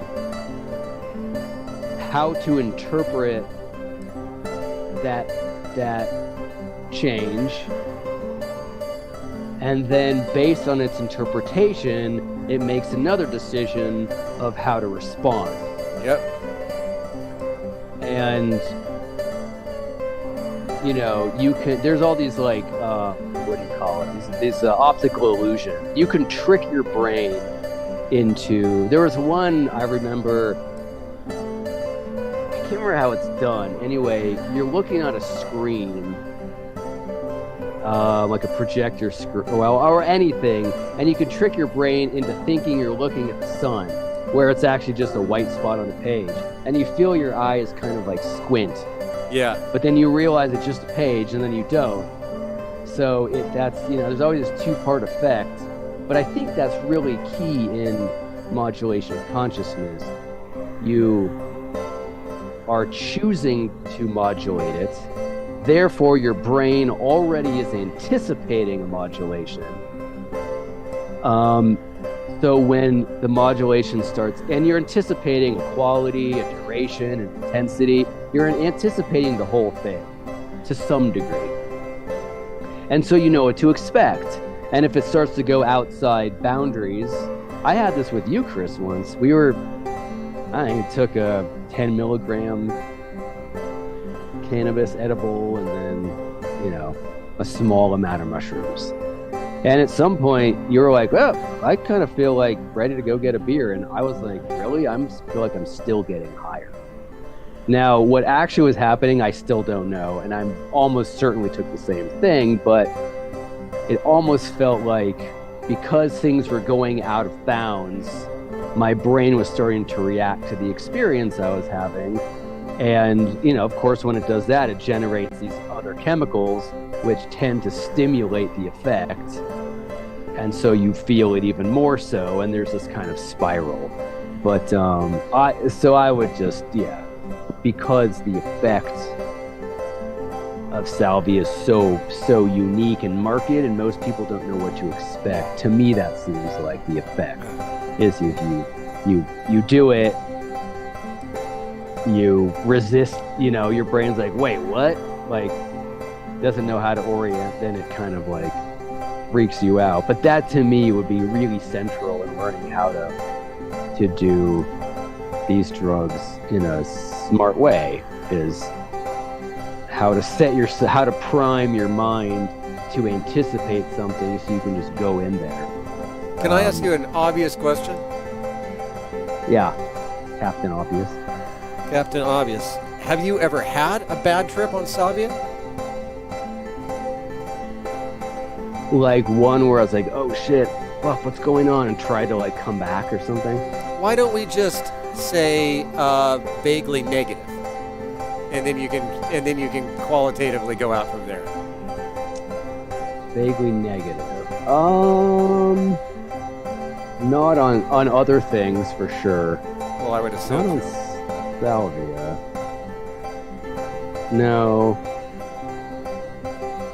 No, it's more the experience I have that I expect. It's more confusion, but it's not negative. It's just confusion. That's the worst that I've had in salvia. That's common. Confusion, Yeah. totally. But then what but happens to people is that confusion freaks them out. Either that or they run into Right. something that they don't want to run into. But Right. I've actually had a lot of negative experiences with salvia over the years, but they're still way overbalanced by the positive ones. Do they fit into certain categories, your negative experiences? I actually talked to Chris Solomon about this, and he said that he's had the same experience, that I have had this experience where I was really uncomfortable on salvia, and then I completely questioned my relationship with it, and I felt like I was trapped in this relationship with the salvia where I'm such an idiot that I not only am I ruining my life with salvia, I'm promoting it on the internet and trying to get other people to do it too. And I've had like this been like, yeah, this has been like really a negative experience that I've had on salvia, and I asked Chris about it, and he said that he's had that trip too. Oh wow, that's trippy. I have had an experience that the salvia experience was this conscious entity. Like, it wasn't an experience full of my own content. It was an experience just simply full of salvia herself. And it wasn't like I didn't see a person. It was just like the effect. Anyway, that's my closest experience with that. But I've never felt committed or in relationship to it. So I kind of, but I could see what you're saying though. That's kind of interesting. Yeah, actually, because Hayes mentioned, he just said it's salvia. I think salvia is important. So, and I mentioned how my relationship with it grows. And part of the biggest part is when I started this channel, or didn't start the channel, but I started talking about it on my channel, and then it really transformed my life and my identity when I became a salvia teacher. Oh, yeah. So that is part of my relationship with this medicine too. Yeah, a big part of your social and personal identity are built on it. Yeah. Well, also sort of my value, you know, because it's through. So I almost feel like I'm an ambassador of salvia. And that's kind of like, I don't know if I do it well, but that's my role in the world, sort of. Yeah, totally.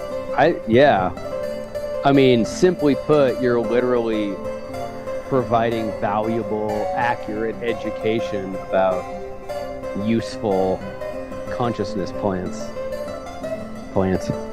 In a different way.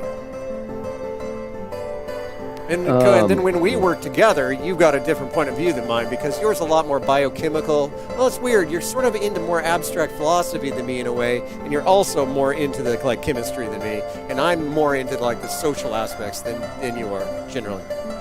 Oh, what? Of what? Oh, just of psychedelics and stuff in general. Oh yeah. Social, yeah, I'm not. That's usually like last on my list. I think about it, I talk about it with you a lot. I'm passionate about drug education.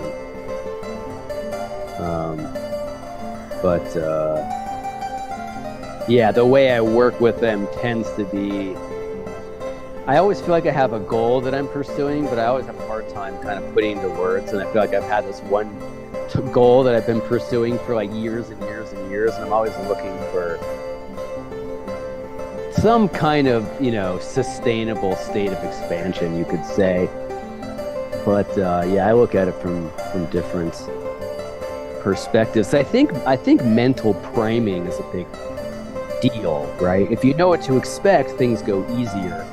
If you don't know what to expect, you still make some kind of boundary somewhere, at least to say, okay, there's, a percentage of chance it's going to be like this, it might be like that, it could be like that, so you kind of prepare yourself for all these things. There's a way that I feel like education, learning in general, does that. So you now see the world differently because of, whatever, however you've learned to see it. And to me, that's a huge part of what I think is my primary goal of being alive. Well, one of them, the internal one, which is achieving kind of the sustainable, expanded state. But that includes like lifestyle and work and diet and, your philosophy and your, states of consciousness that you can like reference because you've experienced them, and knowing how to place ordinary consciousness on a bigger map. And I don't know, like lots of things. But when I have clients, I would kind of always ask them, like, okay, are you trying to work on a problem, or are you just curious about what else is out there, or like what's motivating? Work and money, that's obvious. Entertainment, okay, that's obvious. But if you're curious, if you want something, if you want to know or you want to grow, there's always a motivation, and that motivation really determines kind of how that growth happens. So yeah, sociological isn't always a big one for me, but philosophical, psycho-spiritual, psychological, body-mind really is. Social is not, but body-mind tends to be my focus.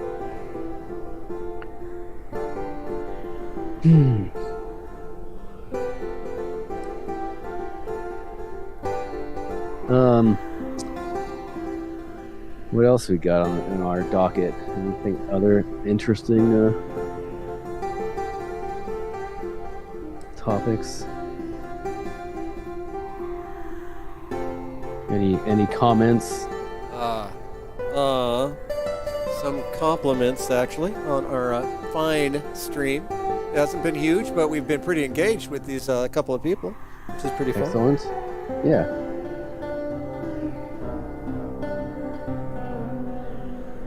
Yeah, it's cool. We attract creative, examined people. Especially people who like salvia. Especially people like salvia. It's weird with your relationship with YouTube is weird. My relationship or anybody, because you get to make the videos that you want to make. See you later, Sebo. But you don't get to affect how the YouTube algorithm treats you, nor do you get to affect how your audience reacts, right? So you can make the videos that you want, and so they reflect who you are and your interests, but you're doing it in relationship both to other human beings, your audience, and with a nameless algorithm that doesn't fucking care about you. Yeah.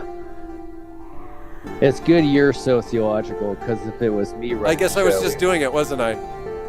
Well, yeah, but it's a useful reference point, because obviously we live in a society. I was going to say, if it wasn't for you, you and I would just be talking every Friday and nobody would know about it. That's how I would do it. I suppose the whole exercise of bringing our conversations public is a sociological exercise in a way. Making art is sort of sociological in a way. Yeah. The idea of taking this thing that's in you and externalizing it one way or another.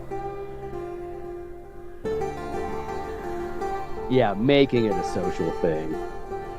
I mean, obviously talking about these topics is enjoyable per se, but bringing other people into it, it's...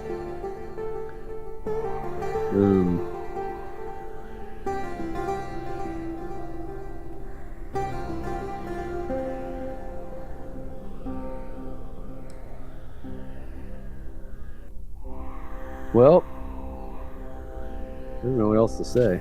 Well, maybe we're done. It's been a couple hours. Yeah. I think there was something about salvia.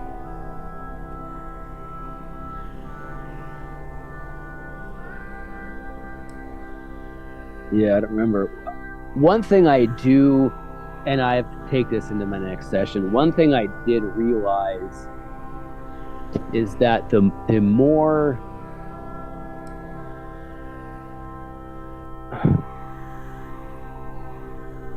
you could tell me if your experience is kind of along these lines, because you're saying that smoking has become, your experience is or whatever, it's becoming less of a big deal.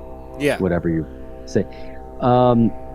My theory is that because salvia is so cognitively impactful, Like your sensory experience is different, and your body experience is different, but it's like cognitive almost more than anything for me. Do you mean in terms of spoken thought, like linguistic actual thought? No, like literally literally how you create an idea of what's reality. Yes. So it's not really about your sensory experience more than how you're combining a bunch of data to create like a narrative of what's real. And so what I noticed is that I like that. the more that I'm in my mind, the more that the salvia experience will take me into these like confusing attempts at figuring out reality. But I didn't get a lot of useful information because I was so caught up in my mind's just attempt to orient, and I wasn't freaked out. I was just kind of watching it happen. But at the same time, I was like, okay, like at one time, my mind, the best it could do was say, the only thing salvia does is make you sweaty and get sweat on your clothes, something like that. Finally, my mind said something, and that's what it said. And I was like, okay, I don't need to be investing in drugs if that's all I'm getting. That's not that useful. But I think what I'm getting to, and I'm wondering, I mean, you put things into different terms, but I guess I'm kind of theorizing that if I can get myself into a really embodied state, if I can meditate, breathe, if I can really focus on my physical sensations, then when I go into the salvia experience, I might be able to hear what it has to share with me more so than trying to listen to it over the noise of my mind creating all these weird kind of things. Because at the end of my experience a couple weeks ago, it really did. I really started feeling my body, and it was giving me instructions about diet and other things, but really about my physical health. And that kind of, at some point it said, I'm very practical. I remember it was like, I'm going to give you instructions about like the practical world, your body, your life, because again, I had this experience that while my mind was creating all these weird scenarios of altered reality scenarios, at the same time, there was no internal experience anymore. It was just my brain's like, I know what reality is. I'm in this bed, I'm in this room. It doesn't matter if my eyes are open or closed. And everything I consider to be an internal experience or a personal experience, it didn't exist. There was no inside and out. There was just this thing. But anyway, my point is that I, instead of focusing on my mental idea about reality, which just got noisy, I needed to focus on my kind of somatic experience.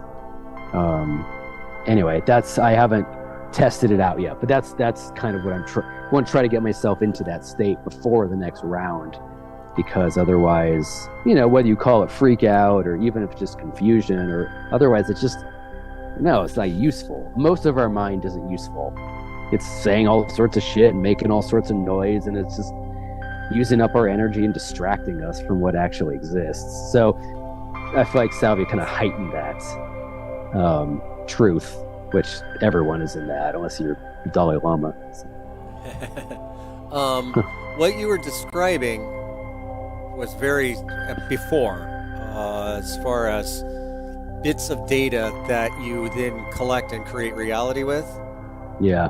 I think that's part of, we've talked a bit about my relationship with salvia, and yours too, but mine's more developed because it's more my medicine.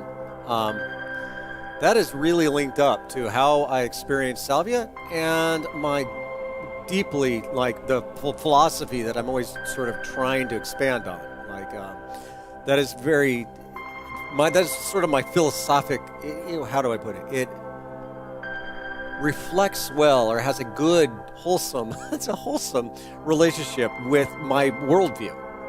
That you've got this raw data which you could call objective if you want. It's just that's the data. There's data, right? So you take that data and then you do your best to organize it and create a world with it.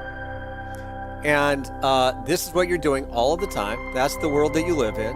Now, is that internal? Is that external? Like at that point, that those descriptions don't really mean anything anymore. It's just the data. And and the whole idea of splitting it into internal and external, you're only doing it for your personal reasons, whatever. Which doesn't mean that it's not good. It's just that that is a way of dealing with the data, processing that data.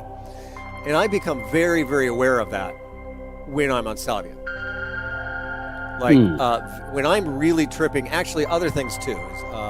I really become very aware of how, especially salvia, other medicines too, especially salvia, how there's a data stream of like little tiny bits. I like to call them like pixels. I imagine just the world is a bunch of pixels, but we're talking about data points. And then what's interesting is that the symbols that we create, so you create tree, you create Chris, right? Out of these pieces of data. Well, the organization, the fact that you're organizing it like that is itself a characteristic of the stream. It's not outside of the stream, it is part of the stream. So the stream is self-organizing. I see. You just happen to be more aligned with one means of organizing than another that might be someone else. Well, everybody's going to have right, and we're doing it together to a certain degree. It's even social because we talk and we talk about what is reality, and we say, well, is the Earth round or is it square, right, or is it flat, right? And what we're doing is we've got similar data sets, and we're comparing ways of organizing that data. Does it make more sense to say the Earth is flat or round? Well, most people at this point say round, but some people have their own reasons for saying flat.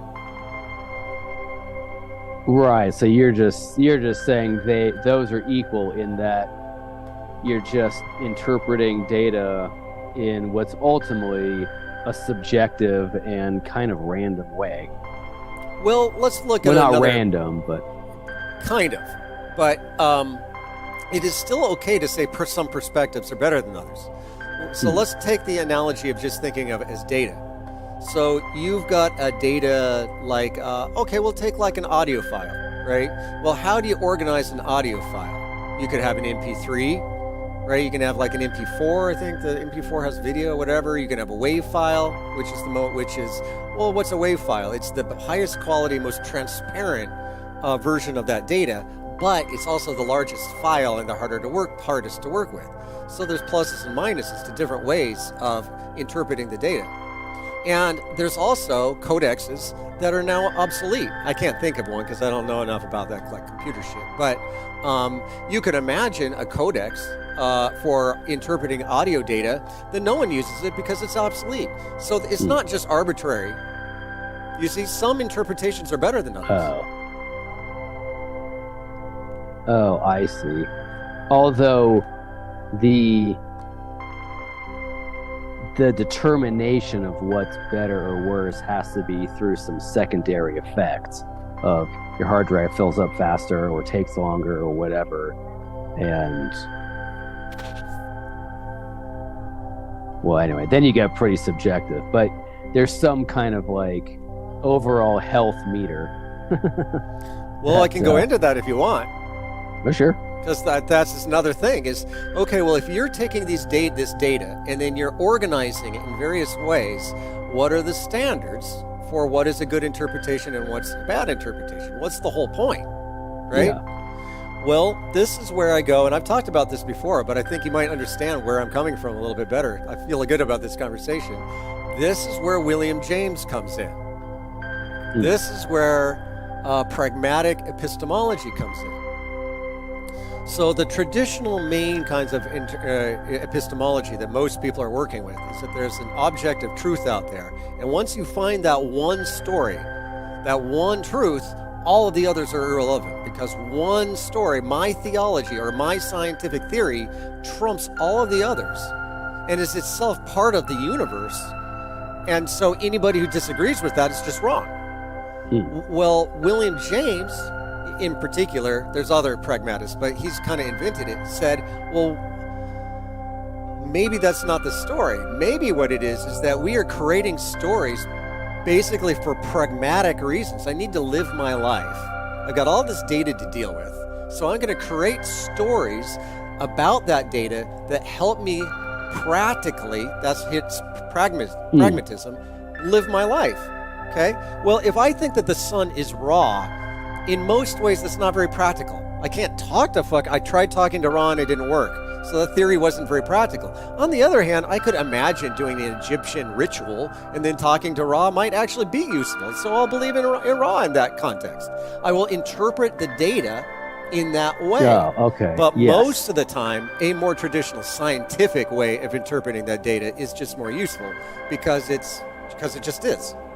And that's why we use it. Is either one part of the universe though? Nah, that's not.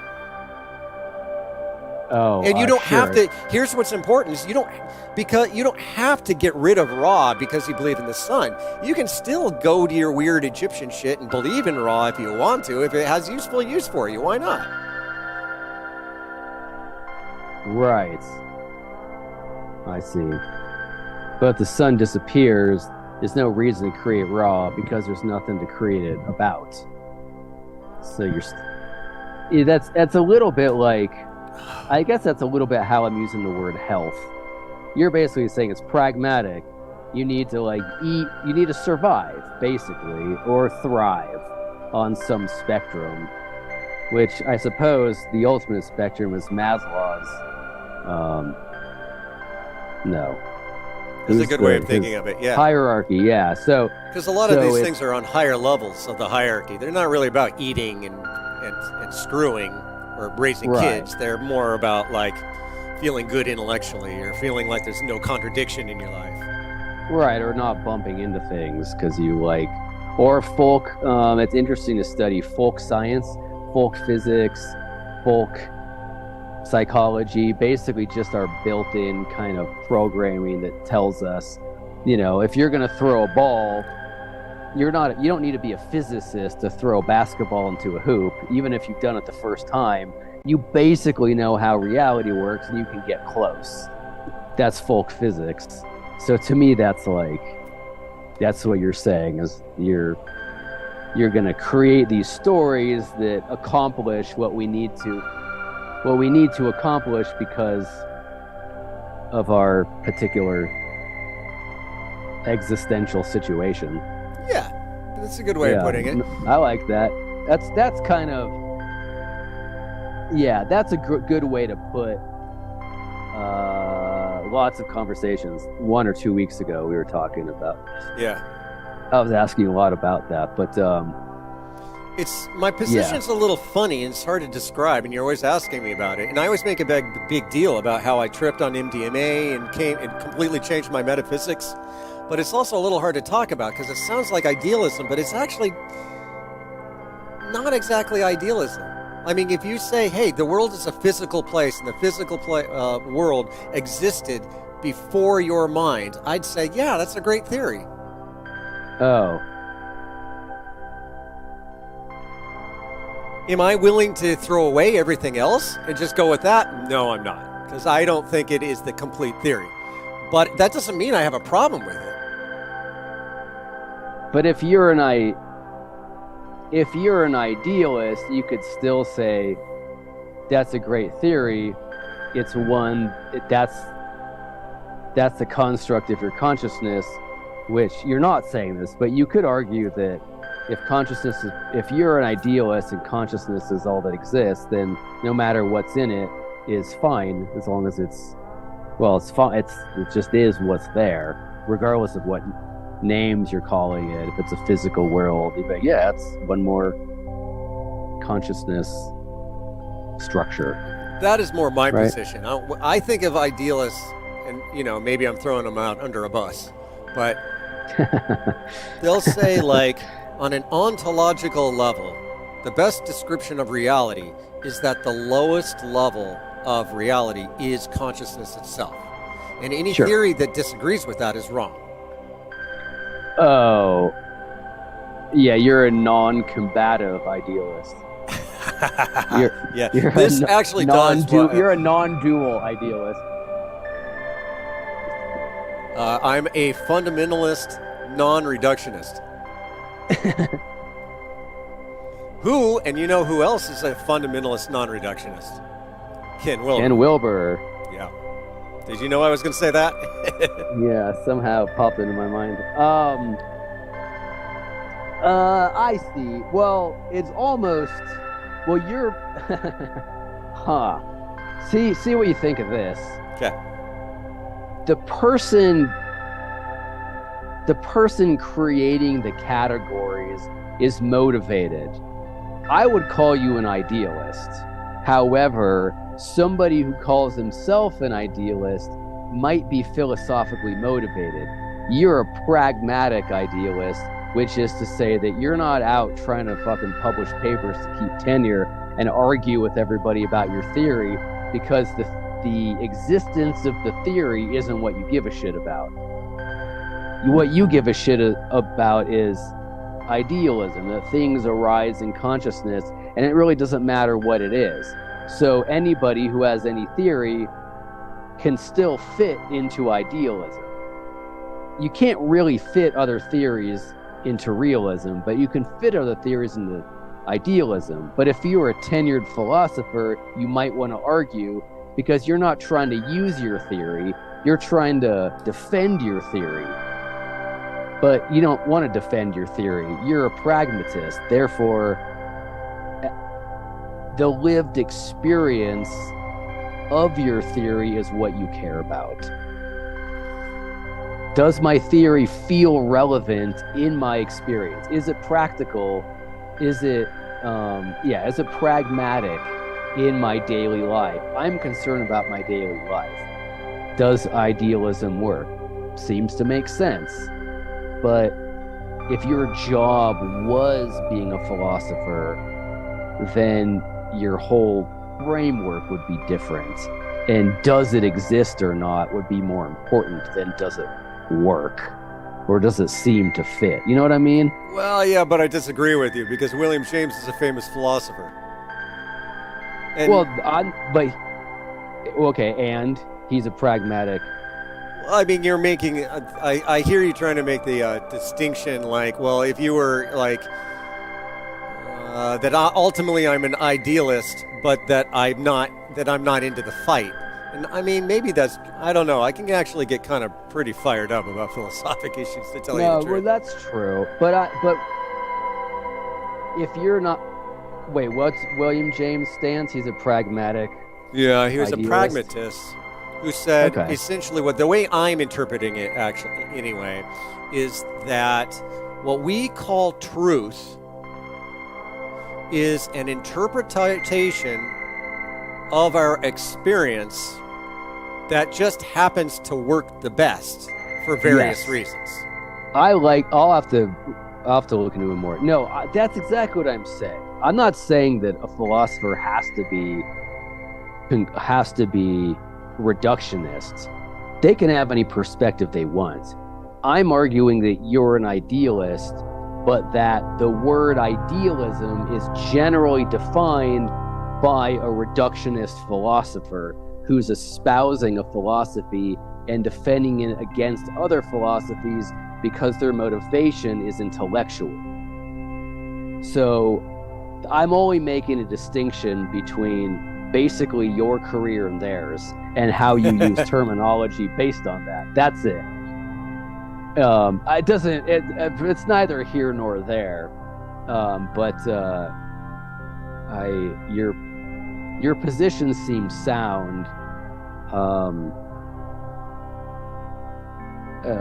Well, I mean, whatever. We've talked about it like for years. I've always agreed.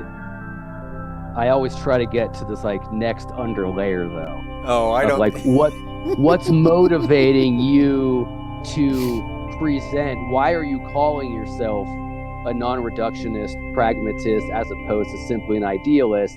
What's motivating your desire to define reality in these terms in the first place? That would give insight into what your perspective actually is. Does that make sense? Yeah, I don't know, man. Maybe. I do this with anything. You can't really always get to an answer without knowing who's asking and why you're asking. Now, I'm not saying you have to do that with everything. I'm just saying that it gives interesting information, right? If you're Chris and you're like, listen, whatever you call it, I just created a model that to me seems to make sense. It seems usable. It seems to make sense. And it has a certain effect, right? Like we talked last week. If I apply it to my life, it kind of has more use than another one. But that's why I'm doing it in the first place, is because, I'm a hobbyist philosopher and just kind of makes sense, and there we go. And it's useful. I'm not sure all philosophers are creating philosophies that are useful. They might be analytical. I mean, I'm not a philosopher, so I'm getting into uncharted territory, but they may be analytical and they're saying, hey, I've done the proof and I'm coming to a conclusion that this is necessarily true. But it's not true in the body. It's not true in relationship necessarily, or at work. Yeah, it's true. I would say that that is a limitation. They would say that is a complete system. I figured it out. It was logical, right? And if you disagree with me, you're wrong, unless you can convince me that I'm wrong, right? Exactly. It's reductionist. Right. I say, hey, your theory is, unless it's complete trash, it's probably not trash. Like, look at the theories of Daniel Dennett. You know Daniel Dennett, right? He just died. Yeah. I love Daniel Dennett. He's a moron. He's wrong about everything. But his ideas are super creative, and they're not useless. Well, yeah, okay, so that you're saying what I'm saying. But the difference is, if you put it this way, the difference is mind-body. If you're just a mind philosopher, you might just say, hey, I figured out the truth, and this is the truth. That's reductionist, because mind is reductionist. Mind doesn't exist on its own, not even an idealism. There's something else there, even if it's in consciousness. It's body, it's life, If you want to prove that your philosophy is right, if a philosopher is reductionist and they need to prove that it's right, you can't just do it on paper. You have to do it in the grocery store. You have to do it when you're tired and your kid needs homework, homework help. You have to prove your philosophy makes for a better life, that it's useful. But I'm saying that's where you're coming from. You're integrated. Well, I would even say everybody else is doing the same thing, because it is theoretical. I'm saying people think that they are coming up with this objective, reductionist, one version thing, right? And that is the goal. But the truth is they're trying to get tenure. They're trying to get paid. The whole idea of objective truth is a power play. Oh, I see. Everyone has pragmatic motivations. Yeah. That is what truth is. That's what I'm saying. Now be careful. I'm not saying that there isn't a reality out there. The data set is a real data set, right? Yeah. Right. I am experiencing shooting a video with you, and I am not, that is the data set. I am not at the zoo feeding an elephant. Yeah, right. Right? But there are a bajillion different ways that I can interpret this. I can say that we are one, we are with the Godhead, and we are two parts of the Godhead. And that, I know that has value. I could say that you and I are both meat puppets, and that consciousness isn't even real, or at least it's not relevant, and that we're just meat puppets. I know that has value too. I'm not going to throw out either of those ideas because I know they both have value. Right. Or I could say that you're a meat puppet with a soul, and I'm a meat puppet with a soul. That's called dualism, right?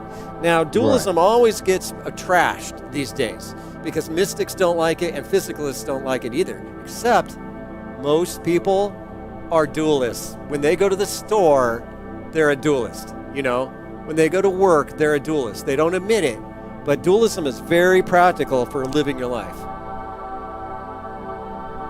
Oh, you're not trying to take into consideration metaphysics. You're just throwing stuff in the shopping cart. You're just being a Yeah, body. yeah, right. And you say that's a person, that's a physical, that over there is a physical person, and inside that physical person is a soul or a consciousness, and I should probably pay attention to them. Now, here's a can of beans. There's no soul inside the can of beans, so I could throw it across the room, and who fucking would care? It's got no moral implications because it's just a can of beans, right? Yeah. Dualism. All of that is dualism. We use it all the time. Oh, that's interesting. Yeah, I wouldn't really make that. To me, a soul and a body wouldn't be a duality. It would be an extension. It's like if a can of beans is middle C and a human being is every C on the keyboard, it's just a richer waveform in my mind. There is no distinct soul or distinct body. They're all integrated, but it's a richer system that requires a different level of attention. Because what would you say about pets? Are they bodies or bodies and souls, or is there a third category? Like animals. Or bacteria. I mean, the dualism doesn't hold up because there's never two categories. It doesn't make any sense. You could reduce it to that, but it's not a useful. There isn't really Democrats and Republicans. I mean, come on. It's not really two. Everyone's like, nope, I align perfectly with everything Democrats say, or vice versa. Like, that's not. It's a whole spectrum, really. So dualism is just a heuristic, I guess, if you don't have time to have a longer conversation, I guess. All right. Well, dualism, I think that you're agreeing basically with what people always, academics or whatever, always say about dualism, is that when you stop and think about it, it doesn't make any sense. Right? Yeah. That's what you're saying, right? Sure. But most of the time, you're not stopping and thinking about it. If I describe my experience at the grocery store, it is a lot easier to describe it in like basically Cartesian terms than to do something else. I see. So it's not useless. And since it's not useless, don't throw it out. I see what you're saying. You're saying that you would never put into words. You're gonna talk to yourself about reality with the simplest, most useful framework. You're never gonna say, hey, my hand that isn't a hand is exerting pressure on this other system of atoms that are held together. Right? I'm gonna take a phone call right now. Oh, okay. We'll wait on that one.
We should probably call it.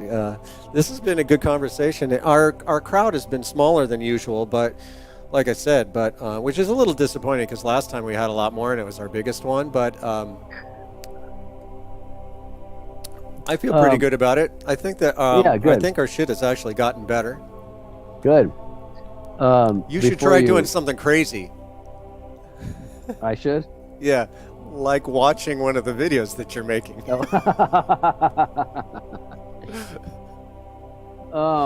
I just had one more thing to say. Oh no, go ahead. I'm not in her. What is 3:23? Okay. I'm not in a huge hurry. Whatever. Well, I was going to say, when you talk about that duality is useful, you're saying that you're never going to use language through a really complex metaphysical system such that you have to say, I'm going to take my hand. It's, in control of my mind, but you can't really know that. And my hand's made up of atoms. It's not solid. I'm going to pick up a can of beans. It's connected to the Godhead. You're just going to say, I want those beans and throw it in the cart, right? You're not going to use a more complex system because it's not useful. It's In too that ultimately context, it's complex not in that useful in context. that context. If a theory isn't useful in any context, then you just completely throw it out and you say it's wrong.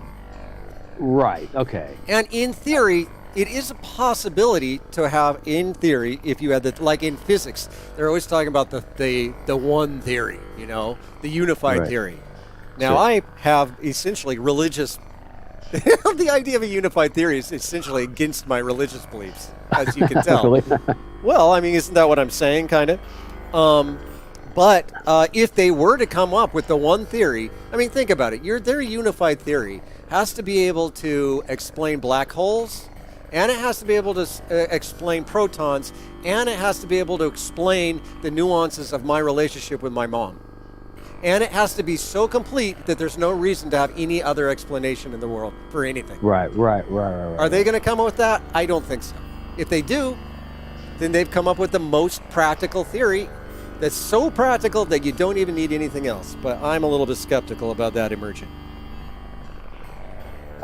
Maybe I need to come up with a term because I'm not trying to argue against your perspective. I'm just looking for spaces that it doesn't describe, or spaces that, for instance, like at the supermarket, or maybe this is what you're saying, in the moment you're grabbing a can of beans, you're a materialist in that very moment. But Yeah. the minute someone says, excuse me, you look over and now you're in a more integrated model because you understand that they have consciousness and they need you to do something based on their consciousness. That's not materialism. It's not even dualism. It's some more integrated system where you recognize it's theory of mind or whatever, right? So well, you're except saying there's a good change. chance that I'm going to still need material too. If they say, I need you to move over so that I can get to the beans, that's very physicalist. Hence, dualism is still useful. I'm basically defending here dualism. I'm not saying that it's the best description from a theoretical point of view. I'm saying that it isn't useless in our lives. Yeah. Okay. I don't know what I'd call myself. I still disagree, and I would say every level of consciousness experience is always on a spectrum. There's no way you can ever draw a line anywhere. I'm kind of being intentionally inflationary, but you can never draw a line to say that there's a hard existential line between one thing and another. It's always a spectrum. Even a black hole, there's clearly a event horizon, but it's only defined by light being able to escape. So you can't say that there's something and then nothing. You have to define what something and nothing means, and there's a lower underlying element, which is light, right? So for me,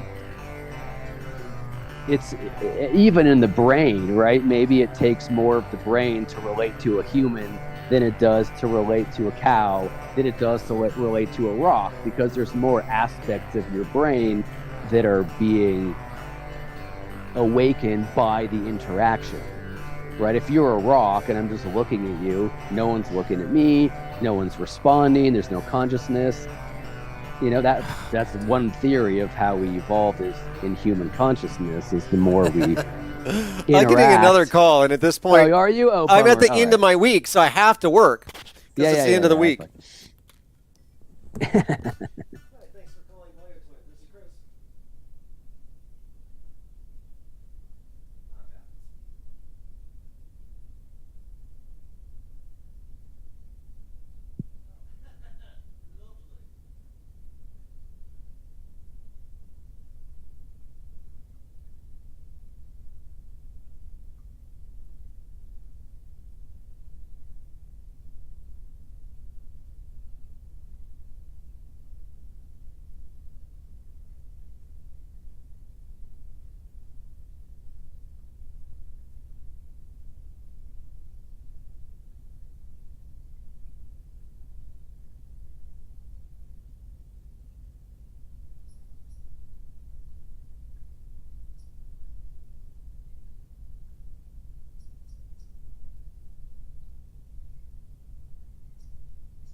Fucking somebody's calling me like about something important at the very end of the day Friday.